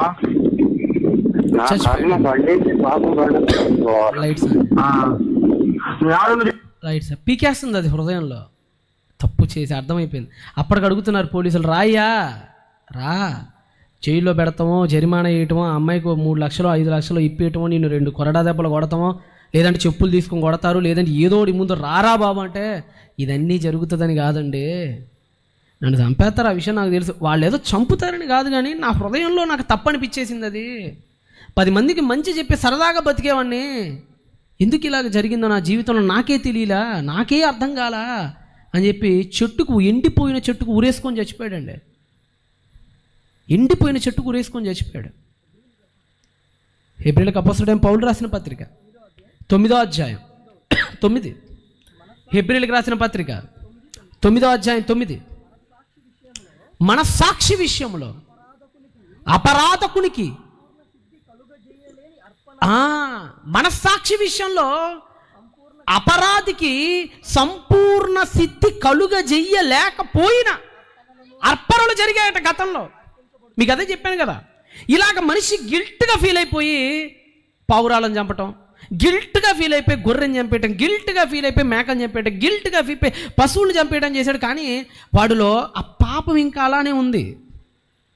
గొర్రె చచ్చిపోయింది, నేను కాదు కదా, సంపూర్ణ సిద్ధి నాకు కలగలేదు కదా అని ఆ అపరాధ భావం నుంచి మానవుడు బయటపడలేకపోతున్నాడు. ఇంకొకళ్ళు ఉన్నారు, ఇంకొక ఆయన మీద ఒక అవమానాన్ని వేశారు. ఆయన ఒక ఎస్ఐ అంటే అంత ధైర్యంగా ఉంటారండి పోలీసులు, మీరు చెప్పండి. ఇప్పుడు పోలీసులు ఎలా ఉంటారు? మంచిగా రాడ్డుగా ఉంటారండి వాళ్ళు, రాడ్డుగా హార్డ్గా ఉంటారు వాళ్ళు. వాళ్ళ నోట్లో చక్కగా వాడు హార్డ్ మాటలు మాట్లాడతారు. వాళ్ళు మనలాగా ఏడుపులో కరిగిపోయే వాళ్ళు కాదు. సార్ ప్లీజ్ సార్ అంటే విడిచిపెట్టే వాళ్ళు చాలా మెంటల్గా కూడా చాలా స్ట్రాంగ్ పర్సన్స్ వాళ్ళు.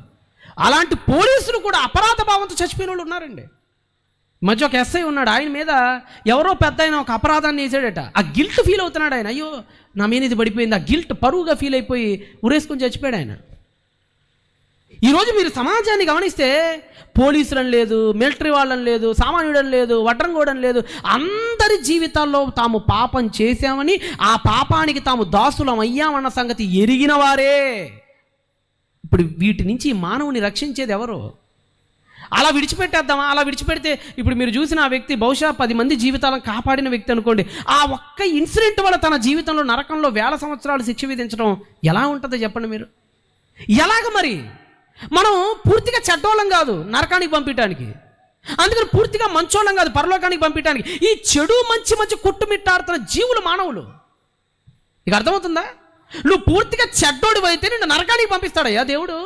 నువ్వు పూర్తిగా మంచోడు అయితే పరలోకానికి తీసుకొచ్చుకుంటాడే. మనమేమో పూర్తిగా మంచోళ్ళం కాదాయా, పూర్తిగా చెడ్డోళ్ళం కాదాయా? మరి ఇలాంటి వ్యక్తులు ఏం చెయ్యాలి దేవుడు?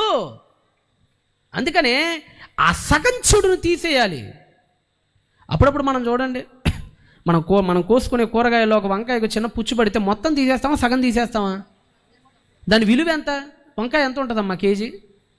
30 రూపాయలు 40 రూపాయలు ఉంటుంది, అంతేనా నాకు తెలిసి. అరే 30 రూపాయలు 40 రూపాయలు వంకాయనే నువ్వు పూర్తిగా వదులుకోవటానికి ఇష్టపడట్లా, ఒక పుచ్చు పట్టిందని. ఓ టమాటాకి పుచ్చు పడితే మహా అయితే కేజీ టమాటా 50 రూపాయలు 60 రూపాయలు ఉంటుంది. దాన్ని నువ్వు వదులుకోవటానికి ఇష్టపడినప్పుడు తన సొంత చేతులతో ఈ మానవ జాతిని చేసి 15 కోట్ల విలువైన నీ దేహాన్ని, నీ ఆత్మని ఆ దేవుడు చూస్తూ ఎలా విడిచిపెట్టేయాలి చెప్పు నరకంలో? నీకే మనసొప్పట్ల, ప్రాణం లేని వంకాయ దగ్గర నీకు మనసొప్పట్లేదే, ప్రాణం లేని టమాటా దగ్గర వదులుకోవటానికి నీకు మనసొప్పట్లేదే. ప్రాణము, మూలము, ప్రాణము, ఆత్మయు కలిగిన నీ నరమాంసాన్ని దేవుడు విడిచిపెడతానికి ఆయన ఎలా మనసొప్పిద్ది అనుకున్నావు? ఆయనకి మనసొప్పట్ల. అందుకని ఒక నిర్ణయానికి వచ్చాడు ఆయన. ఒక మేక కావాలరా మీకు? ఈ పాపాన్ని తీసి ఒక మేక, ఓకే పంపిస్తా, మేకను పంపిస్తా. గొర్రె కావాలా? లేవీకాండం 1వ అధ్యాయం 3 చదవండి. లేవీకాండం 1వ అధ్యాయం 3వ వచనం. అతను దహనబలి రూపముగా అర్పించినది ఏమా? గోవులలోనేమి నిర్దోషం. ఎలా ఉండాలట? నిర్దోషం. వీళ్ళు గొర్రెలు బలిస్తున్నారు. అవన్నీ కూడా మ్యాక్సిమం దోషపూరితమైనవే. మలాకీలో చెప్తాడు ఆ విషయాన్ని. కుంటిదానిని గుడ్డిదానిని బలి ఇచ్చి పాపంలో పోయిదని అనుకుంటారా? మలాకీలో చెప్తాడు ఆయన ఈ విషయం గురించి. నిర్దోషంగా ఉండాలి మీరు భరించేది. వాళ్ళొక విషయం చెప్పాడు, సరేరా మీ పాపానికి విరుగుడు మేక చేస్తేనో గొర్రె చేస్తేనో రాదురా, నిర్దోషమైనది ఒకటి చావాలి. దాని క్యారెక్టరిస్టిక్స్ ఎలా ఉండాలో కింద చెప్తున్నాడు. 20వ అధ్యాయానికి రండి. దాని క్యారెక్టరిస్టిక్స్ ఎలా ఉండాలో, అంటే అది ఎలా ఉండాలో 22వ అధ్యాయం 19కి రండి. లేవీకాండం 22:19. లేవీకాండం 22:19. ఎవడు అంగీకరింపబడాలి? అపరాధం చేసిన ఆ అపరాధి అంగీకరింపబడినట్లు గోవులనేమి గొర్రె మేకలలో నుండేమి దోషం లేని, జాగ్రత్తగానండి, దోషము లేని మగదాన్ని అర్పించాలి. దేనికి కలంకం ఉండునో దాన్ని అర్పించకూడదు, అంగీకరింపబడదు. మీరు అర్పించే ఆ బలి ఎలా ఉండాలంటే నిర్దోషమైనదై ఉండాలి, కళంకం ఉండనిదై ఉండాలి. అంటే దేవుడు ఒక గుణాన్ని సెట్ చేశాడు, ఒక గుణాన్ని ఇచ్చాడు. అలాంటి గొర్రె దొరికితే చూడమన్నాడు. వెతికారు, గొర్రెల్ని చేశారు. కానీ మానవుడు చేసిన పాపాలకు ఆ రక్తం తూగుతుందా? నువ్వు ఒక త్రాసులో కేజీ ఇనుమును కొనాలనుకుంటే కేజీ పత్తి తూగిద్ది అంటారా? చెప్పండి అమ్మా. కేజీ ఇనుముకి కేజీ పత్తి తూగిద్దా? తూగదు. పత్తి అంటే దూది తెలుసు కదా. ఎన్ని కేజీల దూదేస్తే 10 కేజీల ఇనుముకు తూగిద్ది చెప్పండి? అది అసలు కాటా పట్టిద్దా అంత వేయటానికి? నీకు ఒకవైపు ఊహించండి ఒకసారి మానవుడి చేసిన పాపాన్ని ఊహించండి. ఒక త్రాసు ఉంది, ఒక త్రాసులో ఒక 10 కేజీల ఇనుము పెట్టావు, ఇంకొక వైపు దూది పెడుతున్నావు. ఎంత దూది పెడితే సమతూగిద్ది? కాటా నిండిపోద్ది. కానీ ఈ మేక రక్తాలు, గొర్రె రక్తాలు, గోవు రక్తాలు, పశువుల రక్తాలు దూది పింజల లాంటివి. ఎన్ని కోట్ల గొర్రెలను నరికినా నువ్వు చేసిన పాపానికి సమతూగలేవవి. సరైనదే మరలా పడాలి అటువైపు త్రాసులో. సరైన పదార్థం త్రాసులో పడాలి, అప్పుడే దానికి కరెక్ట్ వాల్యూ. సరైన పదార్థం అంటే మానవుడు చేసిన శిక్ష మరొక మానవుడే అనుభవించాలి, పశువులు అనుభవిస్తే కుదరదు. మానవుడు చేసిన ఈ అపరాధాన్ని ఇంకొక మానవుడే అనుభవించాలి. ఎందుకంటే ఆ నొప్పి వాడికే తెలిసింది, ఇంకెవరికి తెలియదు. ఆ పెయిన్ మరొక మానవుడి యొక్క పెయిన్ ఇంకొక మానవుడికే తెలిసింది, ఇంకెవరికి తెలియదు. అది మనం అనుభవించాలి.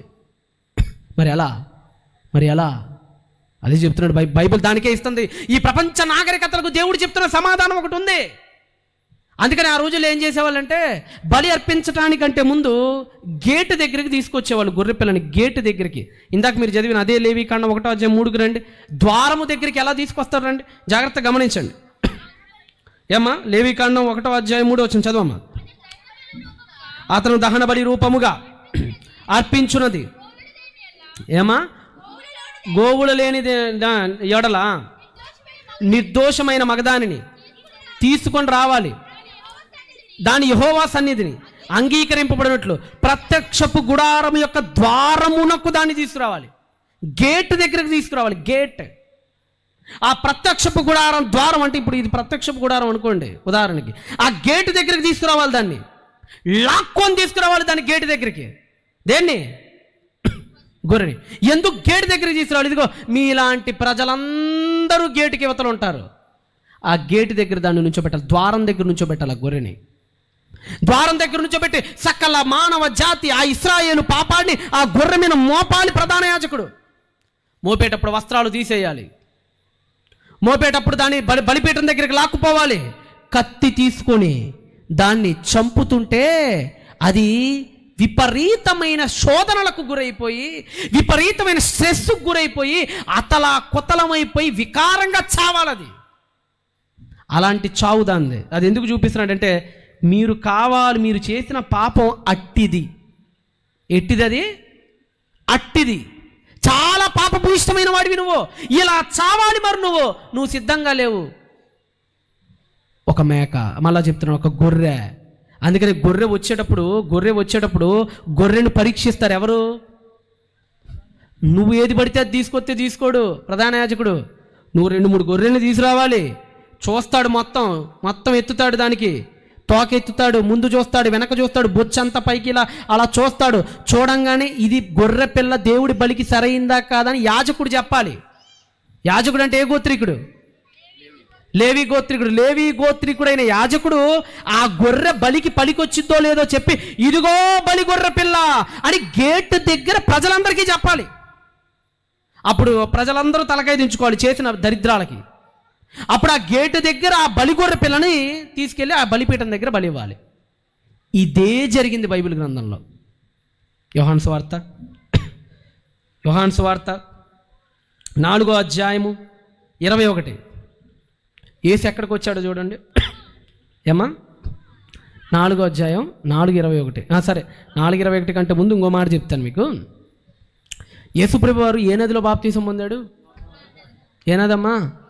యోర్దాన్. అంటే ఏంటో తెలుసా మీకు? ఇశ్రాయేలు దేశానికి గేట్. అది ఏంటది? ముఖద్వారం. ఇప్పుడు మీ అందరికి ముఖద్వారాలు ఉంటాయి కదా. వేములవాడ కూడా ముఖద్వారం, సర్పవరం అని ఒకటి ఉంటుంది. అక్కడ వెళ్ళంగానే ముఖద్వారం ఉంటుంది. ముఖద్వారం అంటే సర్పం అలా చుట్టి అలా ముఖద్వారం, బోర్డు, గేట్. అది ప్రత్యక్షపు గుడారానికి గేట్. ఎలాగో సమస్త ఇశ్రాయేలుకు గేట్ ఉంది. గేట్. ఆ గేట్ ఏంటంటే యోర్దాను. యెహోషువ మొట్టమొదట కాలు పెట్టింది అక్కడే, స్టెప్ చేసింది ఆయన. ఒకసారి మీరు యెహోషువ గ్రంథాన్ని తీయండి, చెప్తా. అది ఏంటో మీకు కూడా తెలియాలి కదా. యెహోషువ గ్రంథం, బైబిల్ గ్రంథాన్ని తెరచి 4:21 రండి.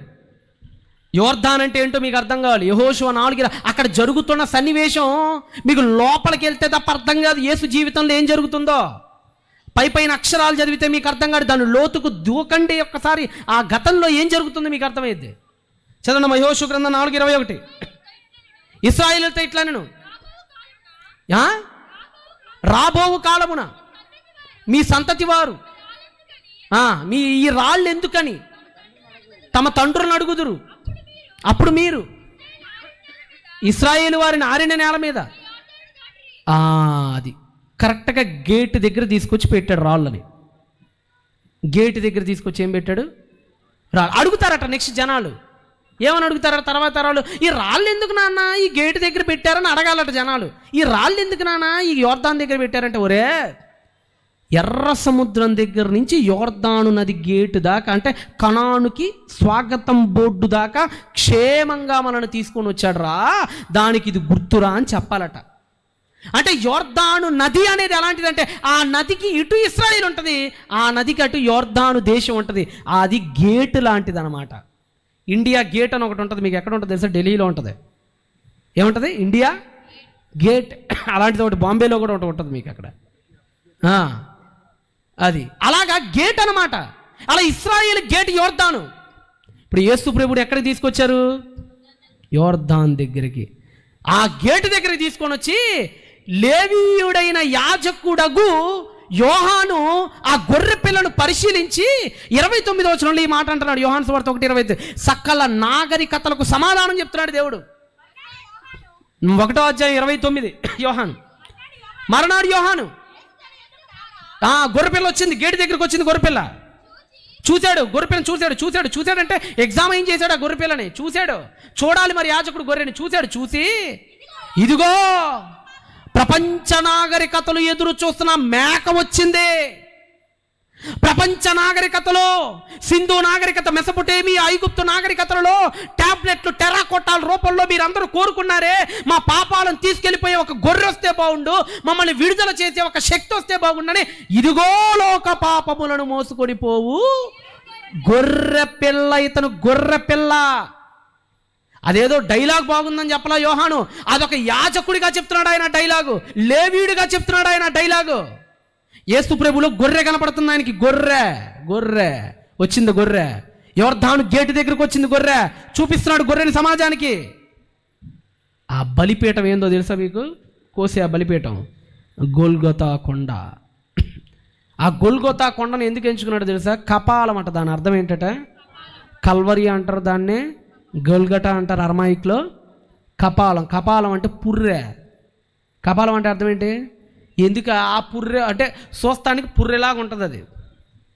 మీకు తిరుపతి చూసారా? తిరుపతి కొండలు 7 కొండలు ఎప్పుడైనా చూసారా? తిరుపతి కరెక్ట్గా మనిషి నిద్రపోతున్నట్టు ఉండిద్ది అక్కడ. మీకు ఎప్పుడైనా వెళ్తే తెలుస్తుంది. అలాగ ఒక వ్యక్తి అలాగ బెడ్ మీద అలా పనుకున్నట్టుగా ఉంటుంది, అంటే తన ఆకారం అలా ఉంటుంది. అలానే ఈ కొండ ఎలా ఉంటుంది అంటే పుర్రె ఉంటుంది కదా, స్కెలిటన్ ఉంటుంది కదా పుర్రె, ఆ పుర్రెలాగా ఉంటుంది. దూరం నుంచి చూస్తుంటే కరెక్ట్గా పుర్రు ఉన్నట్టు ఉండిద్ది. ఆ పుర్రె మీద సిలువ. ఎందుకు? చచ్చిపోయాడు కదా. మనుషులు తమ అపరాధముల ద్వారాను పాపముల ద్వారాను చచ్చిపోయి పుర్రెలా మారిపోయింది లోకం. పుర్రెగా మారిపోయిన ఈ లోకానికి తన రక్తాన్ని కార్చటం ద్వారా తిరిగి జీవాన్ని ఇవ్వాలి. మరి అందుకని పుర్రె మీద సిలువ యాగం జరిగింది. కల్వరి సిలువ అంటారు దాన్ని. అందుకనే అంటే ఆ గొర్రె పిల్లని యోహాను ఎగ్జామైన్ చేశాడు. చేసి గేటు దగ్గర తీసుకొని వచ్చి ఇది గొర్రె పిల్లని సాక్ష్యం ఇచ్చాడు. అందుకని మీరు బైబిల్ గ్రంథంలో చూడండి, ప్రకటన గ్రంథంలో కూడా అందుకని మీకు ఏముంటుందండి? గొర్రెపిల్ల. గొర్రెపిల్ల అంటే కామెడీ కాదండి. గొర్రెపిల్ల అంటే మన పాపాలని మోసుకొలిపోయి ఒక జంతువు, ఏది రాదు. యెషయా గ్రంథం 53వ అధ్యాయం ఆయన ఎలాగా తన జీవితాన్ని మనకు అర్పించాడట. ఒకసారి చదవండి. యెషయా గ్రంథం 53వ అధ్యాయం చదవండి అమ్మా. 6వ వచనం. 6 మనమందరము గొర్రెల వలె త్రోవ తప్పిపోయాం, మనలో ప్రతివాడు తనకిష్టమైన త్రోవకి వెళ్ళిపోయాడు.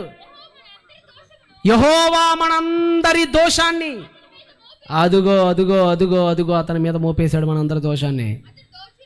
మీరు ఫ్రీ అయ్యండి, ఇక బయటికి రండి. మీరు ఇక అపరాధ భావం మీ నుంచి తొలగించా, సగం చెడు సగం మంచిగా ఉన్న మీ అందరి సంపూర్ణ సిద్ధి కలుగజేశా. మీ అందరిని నరకానికి పంపించుకోలేక, పరలోకానికి రాలేక, అటు ఇటు దీన్ని ఏమంటారంటే వెయిటింగ్ లిస్ట్ అంటారు దీన్ని. అప్పుడప్పుడు మన ట్రైన్లో ఉంటుంది, ఆడు బుక్ అయిందని చెప్పలేడు, బుక్ కాలేదని చెప్పలేడు. ఏం చేస్తాడు దాన్ని? వెయిటింగ్ లిస్ట్ ఉంటుంది. ఇప్పుడు నేను ట్రైన్ ఎక్కిన వాళ్ళకి అర్థమవుతుంది. వెయిటింగ్ లిస్ట్ అంటే ఏదో కన్ఫామ్ అయిందా, కన్ఫామ్ కాలేదురా, అవ్వలేదా, ఇంకా అవ్వలేదని కూడా చెప్పలేదురా వాడు. వెయిట్ చేయాలి నువ్వు. ప్రపంచం వెయిటింగ్ లిస్ట్లో ఉంది. ఆ గొర్రె బలి జరిగిన తర్వాత ప్రపంచ అపరాధాలన్నీ కొనిపోబడ్డాయి. అలా కొనిపోబడిన తర్వాత మానవుడి గుండె మీద ఉన్న భారం తగ్గిపోయింది ఒక్కసారిగా. అప్పుడప్పుడు చూడండి, గుండె వచ్చినప్పుడు మొత్తం భారం వచ్చేసిద్ది. ఆ భారం వచ్చినప్పుడు ఒక్కసారి ఆ టేప్ అంతా పైకి వెళ్ళిపోయింది అనుకోండి, ఎలా ఉంటుంది? అప్పుడప్పుడు వాంతి వస్తుందండి మనకు, లోపల తిప్పుతుంటుంది. కొన్నిసార్లు మీరు ఎప్పుడైనా ఎక్స్పీరియన్స్ గురయ్యారా దానికి? లోపల కడుపు నిండా ఒక రకంగా ఉంటుంది, కక్కుకోలేము, లోపలంతా తిప్పుతుంటుంది, ఏదో రకంగా ఉంటుంది. ఆ వాంతు చేసుకొని వాంతు బయటికి వెళ్ళేంత వరకు కడుపు మనశ్శాంతిగా ఉండదు, వెళ్ళిపోవాలి. అది లోపల ఉండకూడదు. అది మానవుడి లోపల కర్ణ పాపాలు దాగున్నాయి. ఈ కర్ణ పాపాలు బయటికి వదిలేయాలి. బయటికి వదిలేయాలంటే స్వీకరించే ఒక పాత్ర ఉండాలి ఇక్కడ. ఆ స్వీకరించే ఒక పాత్ర, ఒక గిన్నె ఎవరది? ప్రభు అయిన యేసుక్రీస్తు ప్రభుల వారు. ఆయన ఈ లోకానికి వచ్చి హెబ్రీయులకు రాసిన పత్రిక 9వ అధ్యాయం 14వ వచనం. హెబ్రీయులకు రాసిన పత్రిక 9వ అధ్యాయం 14. ఇందాక మీకు ఒక విషయం చెప్పాను నేను. గేటు దగ్గరికి తీసుకొచ్చిన తర్వాత గొర్రె పిల్లని లేవీయుడైన యాజకుడు ఏం చేస్తాడంటే, మీరు పాపం చేశారా అని ఒప్పుకోలు చేపిస్తాడు. ఎవరి చేత? ముందు వీళ్ళు ఒప్పుకోవాలి. ఒప్పుకున్న తర్వాత గొర్రె బలి ఇస్తుంది. అందుకనే యోహాను కూడా యేసు రాకమునిపై ఒప్పుకోలు చేపించాడు జనాల చేత. మీరు మారు మనస్సు పొంది పాప క్షమాపణ నిమిత్తము బాప్తిస్మము ఒప్పుకోలు. 3వ అధ్యాయం మత్తయి సువార్త ఒకసారి తీయండి దాన్ని. అక్కడికి వచ్చి మళ్ళీ ఇక్కడికి వద్దాం, ఇది మూసేయమాకండే. మత్తయి సువార్త 3వ అధ్యాయం 6వ వచనం. ఒప్పుకోలు జరుగుతుంది గేటు దగ్గర. తమ పాపాలని ఒప్పుకోవాలి. అది యోహాను ఇచ్చాడు చూసారా సందేశం. యోహాను సందేశం ఏంటంటే, గొర్రె పిల్ల ముందు ఒప్పుకోవాలి పాపాలని. గొర్రె పిల్ల రెడీగా ఉంది మోయటానికి, ఒప్పుకోవాలి. ఒప్పుకున్నారు జనాలు. మరి ఒప్పుకొని బాప్తీసాలు పొందారంటే, సరేనయ్యా మేము ఒప్పుకున్నామయ్యా. పాపాల ఒప్పుకోలు బైబిల్ ప్యాటర్న్ చాలా అద్భుతంగా ఉంటుంది. లేవి కాండంలో దేవుడు ఏం చేశాడో అదే జరిగింది మత్తయిలో. ప్రజలు రావాలన్నాడు, వచ్చారు. గేటు దగ్గర అన్నాడు, యోర్దాన్ దగ్గరికి తీసుకొచ్చారు. ఒప్పుకోవాలన్నాడు, మనుషులందరూ బాప్తీసాల ద్వారా ఒప్పుకున్నారు. గొర్రె పిల్లను తీసుకెళ్లాలన్నారు, తీసుకెళ్లారు. ఆయన గొర్రె పిల్లను బలిచ్చారు. సకల మానవ కోటి పాపాలు ఆయన మీద వేయబడ్డాయి. ఇప్పుడు చదవండి మళ్ళీ మత్తయి హెబ్రీయులకు రాసిన పత్రిక 9వ అధ్యాయం 14 వచ్చిన చదవండి. నిచ్చుడగు ఆత్మ ద్వారా తన్ను తాను దేవుడికి నిర్దోషిగా అప్పగించుకొని క్రీస్తు యొక్క రక్తము నిర్జీవ క్రియలను విడిచి జీవము గల దేవుని సేవించుటకు మీ మనస్సాక్షిని, ఇందాక అన్నాడు కదా, మనస్సాక్షి ఏం మోపుతుందని చెప్పాడు? నేరం. ఆ కాన్సైన్స్ ఏం చేశాడో చెప్తున్నాడు. ఆ మనస్సాక్షిని శుద్ధి చేసేసాడట. మనస్సాక్షిని శుద్ధి చేసేసాడట. ఎవడు పడితే వాడు కొట్టేయడానికి కుదరదు దాన్ని. ఎవడు పడితే వాడు తుడిచేస్తే ఒప్పుకోరు. కింద కొట్టేసిందా సైన్ పెట్టాలి కింద. మీకు ఎప్పుడైనా అర్థమైందా? మీకు కొన్ని సర్టిఫికేట్స్లో ఉంటాయి. కొన్ని సర్టిఫికేట్స్లో ఒక పేరు అటుబడినా ఒక పేరు ఇటుబడినా అది ఇన్వాలిడ్ అయిపోద్ది. అప్పుడు ఏం చేస్తారంటే, ప్రిన్సిపల్ దాన్ని కొట్టేసి కింద గ్రీన్ కలర్లో సంతకం పెడతాడు. అతను సంతకం పెడితే ఆ తప్పు ఒప్పు అయిపోద్ది. వెళ్ళిపో, నేను చూసుకుంటానని అర్థం. నాకు ఒకసారి అలా జరిగింది. నేను పీజీ చేసేటప్పుడు నా ఇంటి పేరు చిన్న మిస్టేక్ జరిగింది. నెక్స్ట్ నాకు తెల్లారి ఇంటర్వ్యూ. మా సార్ అడిగా, సార్ ఆధార్లో ఒకలా ఉంది, ఇక్కడ ఒకలా ఉంది సార్ అంటే, ఇట్రా అన్నాడు. వచ్చా, ఎక్కడ అన్నాడు, ఇది సార్ అన్న. కొట్టేశాడు, పెద్ద సైన్ పెట్టి స్టాంప్ వేశాడు. వెళ్ళిపో, నేను చూసుకుంటా అన్నాడు. అంటే సైన్ ఎవడ పడితే నాకు నేను కొట్టేసుకుంటూ పోతుంది. నాకు నేను కొట్టేసుకుంటూ పోద్దా? నన్ను కొడతారు వచ్చి. నాకు నేను కొట్టేసుకోకూడదు. కొట్టేయాల్సినోడు, అధికారం ఉన్నోడు కొట్టేయాలి. దేవుడు ఒక ఇన్వాలిడ్ సర్టిఫికేట్లో పాపాల ద్వారా కరెక్ట్ అయిపోయినటువంటి మన జీవితాన్ని, కరప్ట్ అయిపోయినటువంటి మన జీవితాన్ని కరెక్ట్ చేస్తున్నాడు. ఆయన తిరిగి సైన్ పెడుతున్నాడు ఆయన. అదేట మన మనస్సాక్షినట ఆయన ఏం చేశాడట, చదవండి, శుద్ధీకరించి ఎంతో ఎక్కువగా శుద్ధి చేశాడంట. అంటే ఇప్పుడు మనకి గిల్ట్ ఫీలింగ్ పోయింది. ఎందుకు పోయిందో తెలుసా? నా పాపాలు నాలో లేవు, ఒక వ్యక్తి మింగేశాడు. మరణమును ఒక వ్యక్తి మింగేశాడు. నా పాపాలకు ఒక వ్యక్తికి శిక్ష పడిపోయింది. అప్పు తీర్చేశా నేను. ఇప్పుడు అప్పు ఉందండి, అప్పులోడు మన మీద ఎప్పుడో చాజమాయిషి చేస్తాడు చెప్పండి. మనం తీర్చలేనంతవరకు. నా బొట్టోడు ఎవడైనా వచ్చి ఆ 5,000 నేను ఇచ్చాను అనుకోండి, అప్పటి నుంచి నువ్వు ఎట్టుంటాడు ముందు, ఇప్పుడు రారా ఏం చూసుకున్నావా, అంతేనా? ఆ ఫస్ట్ అప్పులమ్మాయో అప్పులోడు వచ్చినప్పుడు ఎగిరే ఆడ తలకాయ దించుకొని ఉంటాం, రేపు ఎత్తానండి, ఎల్లుండి ఎత్తానండి, బాత్రూంలో దాక్కుంటావు కాసేపు. అప్పులు ఇచ్చిన వాళ్ళు ఎట్టుంటారో తెలియదు, బాత్రూంలో దాక్కోవటం, ఇంటికి మాల దాక్కోవడం, వాళ్ళ ఆవిడతో చెప్తారే లేనని చెప్పి అంటారు. మళ్ళా ఇన్ని ఆశలు వేస్తారు. ఒక్కసారి ఎవడైనా నీ పక్షాన వచ్చి ఆ అప్పు ఎవడైనా తీర్చేసిన తర్వాత నువ్వు ఎలా ఉంటావు? బాత్రూంలో దాక్కుంటావా? మగరాయిలో కుర్చీ వేసుకొని ఎదురు కూర్చుంటావు పంచాయతీ పెద్దలాగా. ఎందుకు? తీరిపోయింది, అప్పు తీర్చేశాను, నేను 5,000 వడ్డీతో సహా ఇచ్చేశాను. ఆ ఫీలింగ్ పోవాలంటే అప్పు ఎవడో ఒకటి తీర్చాలి. ఈ పాపం చేసే ఫీలింగ్ పోవాలంటే మన పాపాన్ని ఎవరో ఒకరు అనుభవించాలి మ్రాను పైన. అదే చేశాడట పేతురు రాసిన మొదటి పత్రిక. ఒకసారి అది కూడా చేయండి. పేతురు రాసిన మొదటి పత్రిక 1వ అధ్యాయానికి ఒకసారి రండి. పేతురు గారు రాసినటువంటి మొదటి పత్రిక 1వ అధ్యాయం 19వ వచనం. అమూల్యమైన రక్తము చేత అనగా నిర్దోషమును నిష్కలంకమును గొర్రెపిల్ల వంటి క్రీస్తు రక్తము చేత విమోచించబడింది. అర్థమైందా? కాబట్టి క్రిస్మస్ అంటే అర్థమైందంటే నాగరికతలు ఎదురు చూసిన ఒక గొర్రె వచ్చిన దినం ఈ దినం. క్రిస్మస్ అంటే అర్థమైందంటే ప్రపంచంలో భారమైపోయి చావలేక బతకలేక బతుకీడుస్తున్న మానవుడికి దేవుడిచ్చిన ఒక చల్లని విశాల మార్గం ఇది. మంచివాడో చెప్పలేక, చెడ్డోడో చెప్పలేక, పరలోకానికి అర్హుడో నరకానికి అర్హుడో చెప్పలేక అటు ఇటు కాని స్థితిలో ఉన్న ఈ బ్రతుక్కి కన్ఫామ్కి ఒక సీట్ బుక్ చేసిన దినం ఇది. నేను అడగకుండానే జన్మనిచ్చిన దేవుడు చాలా ఈజియెస్ట్ వే నీ కోసం ఇచ్చాడు పరలోకాన్ని. కొంతమంది అంటారు దేవుడు నన్ను అడిగి చేశాడండి అని. నిన్ను అడగకుండానే దేవుడు చేశాడు. సిలువ కూడా నిన్ను అడగకుండానే చేశాడు. నువ్వు అడగకుండానే నీకు పాపక్షమాపణ కూడా ప్రకటించాడు. ఎవరు ప్రకటించారు పాపక్షమాపణ? పరలోకానికి వెళ్ళటం అండి క్రియల వల్ల చాలా ఈజీ. మీకు తెలుసో తెలీదు? పరలోకానికి విశ్వాసము ద్వారా, క్రీస్తు యేసు నందలి విశ్వాసము ద్వారా మనం దేనికి అవకాశం పొందామట? పరలోకం.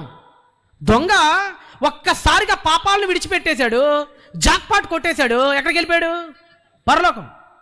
అందుకని చెప్పి నమ్మి ఇంట్లో కూర్చోమని కాదు, నమ్మిన తర్వాత నువ్వు చేయాల్సిన కార్యక్రమం అంటే నువ్వు ఈ కార్యక్రమాలు చేసే లోపలే చావు వస్తే అయిపోయింది నీకు విశ్వాసంతో పరలోకం.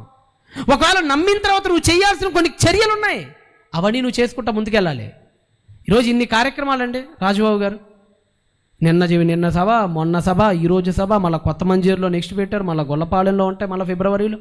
ఇన్ని సభలు వాళ్ళు ఈ తక్కువ మంది సైన్యంతో ఇన్ని యుద్ధాలు చేయగలుగుతున్నారని అంటే ఒకటే కారణం, ప్రపంచానికి సువార్త. అందుకనే బైబిల్ ఏం చెప్పారు? సువార్తట. ఏ వార్త ఇది? అంతే కదా, సువార్తేనే కదా. మీరందరూ ఇక్కడ డోక్రా తీసుకుంటారు, చాలామంది తీసుకున్నారమ్మా. డోక్రా క్యాండిడేట్లు ఎవరు ఉన్నారు? నా అక్క చెల్లెళ్ళు అందరు డోక్రాలేనట. శుభ్రం కట్టారా కట్టలేదు? ఇంతకీ అన్ని పంచనామాలేనా? ప్రభుత్వం వాళ్ళు వచ్చి డ్వాక్రా రుణమాఫీ అన్నారంటే సువార్త కదా. అసలు ఆ రోజు పలావులు ఇంట్లో మామూలు ఉడుకుతాయా? అంతేనా? 50,000 డోక్రా పోతేనే సువార్త అన్నప్పుడు నీ హృదయంలో గూడుగట్టిన పాప కొండ పగల కొట్టిన ఒక గొర్రె పిల్ల లోకానికి వచ్చిందంటే సువార్త కాదా? This is real good news to all. ఇది బైబిల్. బైబిల్ చెప్పేది తార్కికమైంది. బైబిల్ చెప్పింది ప్రపంచ నాగరికతలు ఎదురు చూసిన ఒక సమాధానం ఇచ్చింది బైబిల్ గ్రంథం. అదే లోక పాపములను మోసుకొని పోవు గొర్రె పిల్ల ఈ లోకానికి వచ్చినటువంటి దినం. మంచి పాట చూడండి, దేవా ఓ దేవా, ఒక మంచి పాట అయినాను. మానవుడి హృదయంలో ఉన్నటువంటి ఆ పాపాలను, చేతులు కంటిన రక్తాన్ని, ఏమంటే మందని సిగరెట్లని జీవనాన్ని చెప్పాడు కదా, మందులని సిగరెట్లని త్రాగుతూ వ్యభిచారాల వైపు పరిగెడుతూ చల్సాలు, ఎంజాయ్లు, క్లబ్బులు, పబ్బుల వెంట తిరుగుతున్న ఈ మానవుడికి నీకు ఒక అవకాశం ఇస్తున్నాను. ఎందుకంటేనండి బట్టలు ఒక్కసారి మాసిపోతే మానవుడు ఎక్కడైనా కూర్చోవడానికి సిద్ధపడతాడు. వాడిని అలానే ఉంచకూడదు. ఇప్పుడు మీ బట్టలు మాసిపోయినాయి అనుకోండి, మీరు కుర్చీ కోసం ఏమైనా ఎత్తుకుతారా? ఇంకా ఎందుకు ఎత్తకరు చెప్పండి? ఆల్రెడీ ఏమైపోయినాయి, కొత్తగా మాసేది కూర్చుంటారు, ఇంకా ఇంకా ఇంకా ఇంకా కూర్చుంటారు. ఒక్కసారి ప్యాంట్ వెనకమాల మొత్తం మట్టి పట్టుకుపోతే కింద గట్టు మీద కూడా కూర్చుంటారు. ఇది మీకు ఎందుకు చెప్తున్నానంటే, మానవుడు ఒకసారి తను పాపం చేసేసాను ఇక నాకు అవకాశం లేదు అనుకున్నాడంటే ఇక చేసుకుంటానే పోతాడు. దానికి అంతం ఉండదు ఇక వాడికి. కానీ వాడికి ఒక అవకాశం ఉందని తెలిసినప్పుడు ఏం చేస్తాడు? మరలా మార్చటానికి ఒక అవకాశాన్ని ఎత్తుక్కుంటాడు. అందుకనే చేసుకుంటూ పోకుండా వాడికి చెక్ పెడతానికి దేవుడు ఒక అవకాశం, మళ్ళా నీకు ఇస్తా నీ లైఫ్ని రా అని దేవుడు ఇచ్చినటువంటి ఒక అవకాశం. అది చదవండి ఒకసారి, మంచి పాట చూడండి. మన హృదయంలో మంచిదేది నివసించదని తెలిసి దేవుడు పాపాలను క్షమించడానికి తన కుమారుని ఎలా ఈ లోకానికి పంపించాడో ఓసారి ముసుగు వేసుకుంటే పాపం పోయిద్దా? మన ముఖం కప్పుకున్నంత మాత్రాన్ని మన పాపం పోద్దాను. మీరు ప్లే చేసేసేయండి సార్.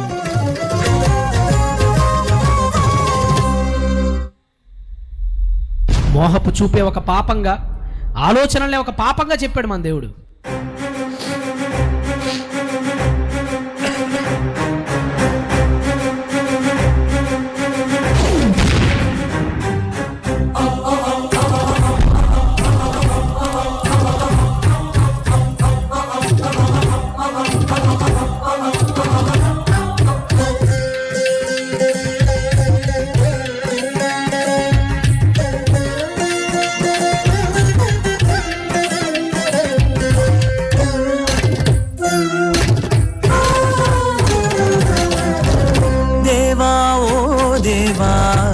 ముఖము కప్పిన హృదయం కనబడదా? దేవా ఓ దేవా, నా చేయి కడిగిన శుద్ధుని కాగలనా? లోకమంతా పాపమైతే యేసుని పంపలేదా? యేసు రక్తం పాపమంతా కడుగుతుందని చెప్పలేదా? పాపిగా మరణిస్తే నీకు దూరమా? మా కొరకు నీ తనయుడే బలియాగమా? పాపిగా మరణిస్తే నీకు దూరమా? మా కొరకు నీ తనయుడే బలియాగమా? తన రక్తమిచ్చాడు, మరణించి లేచాడు భూమిలోన నీ కోసమే. దేవా ఓ దేవా, నా ముఖము కప్పిన హృదయం కనబడదా?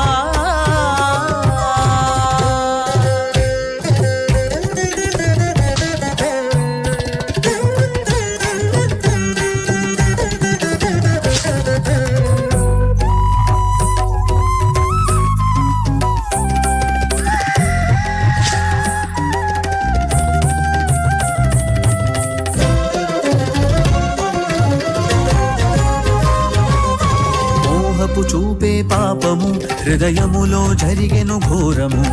మనుషులు చేసే నేరము లోకానికి తెలియని స్థానము.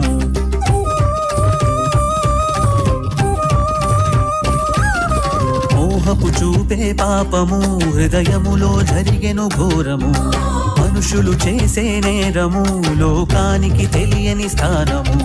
కామ క్రోధ మద మత్సర్యాలను ముందు జరిపేది హృదయము. ఈ హృదయములోనే జరుగుతోంది నే చేసే ప్రతి నేరము. నేరం జరిగిందప్పుడే ఈ లోకం చూసిందిక్కడే.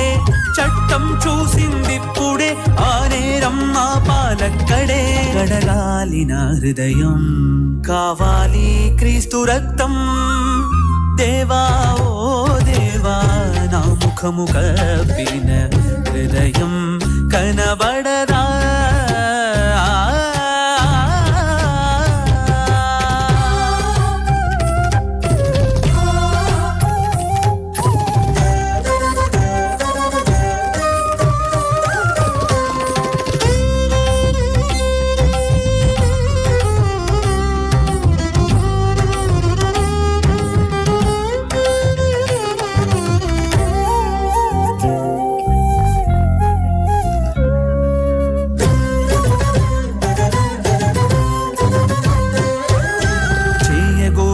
మేలు చేయక చేయగోరని కీడే చేయుచున్నది. చేయగోరిన మేలు చేయక చేయగోరని కీడే చేయుచున్నది. నా శరీరమందు మంచిది ఏది లేదని తెలుసును.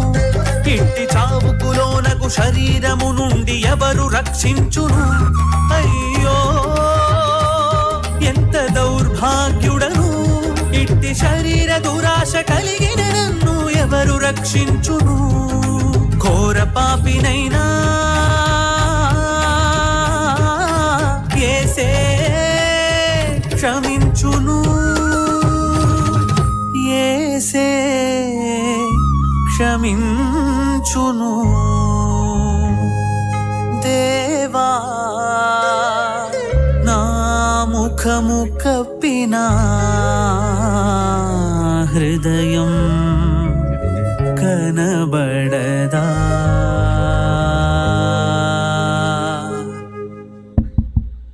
రైట్ సార్, చూశారు కదా, ఈ అసాంఘిక సంస్థలు ఇబ్బంది పెడుతున్నాయి సమాజాన్ని, కానీ వాళ్ళకు కూడా దేవుడు పంపిన రక్షకుడు క్రీస్తే అనే ఈ సత్యాన్ని మీరు కూడా అందరికీ చేరవేయండి. ఈ చేరవేసే క్రమంలో సాతాను ఎన్నో ఇబ్బందులు పెడతాడు. సంఘాలను చేల్చటాలు, సంఘంలో ఉన్న వ్యక్తులలో అనవసరమైన విషయాలను చొప్పించి వాళ్ళ హృదయాలను కలవరపెడతానికి ప్రయత్నిస్తూ ఉంటాడు. అలా ఎవ్వరూ తప్పిపోకుండా ఒకనాడు అపోస్తలులో ఏ విధంగా అయితే ఎన్ని ఇబ్బందులు, ఇరకాటాలు, అభిప్రాయ భేదాలను కలిసికట్టుగా ముందుకు సాగారో, మరి ఈ ప్రాంతంలో మీరు కూడా నా సంఘం, నీ సంఘం అని, నీ బోధ వేరు, నా బోధ వేరని కాకుండా అందరూ ఈ సువార్తను చేపట్టి ముందుకు వెళ్తారని మనస్ఫూర్తిగా కోరుకుంటూ, ఐక్యంగా ముందుకు ఈ సువార్త గానాన్ని వినిపిస్తారని కోరుకుంటూ ప్రార్థన చేసుకుందాం. కళ్ళు మూసుకోండి.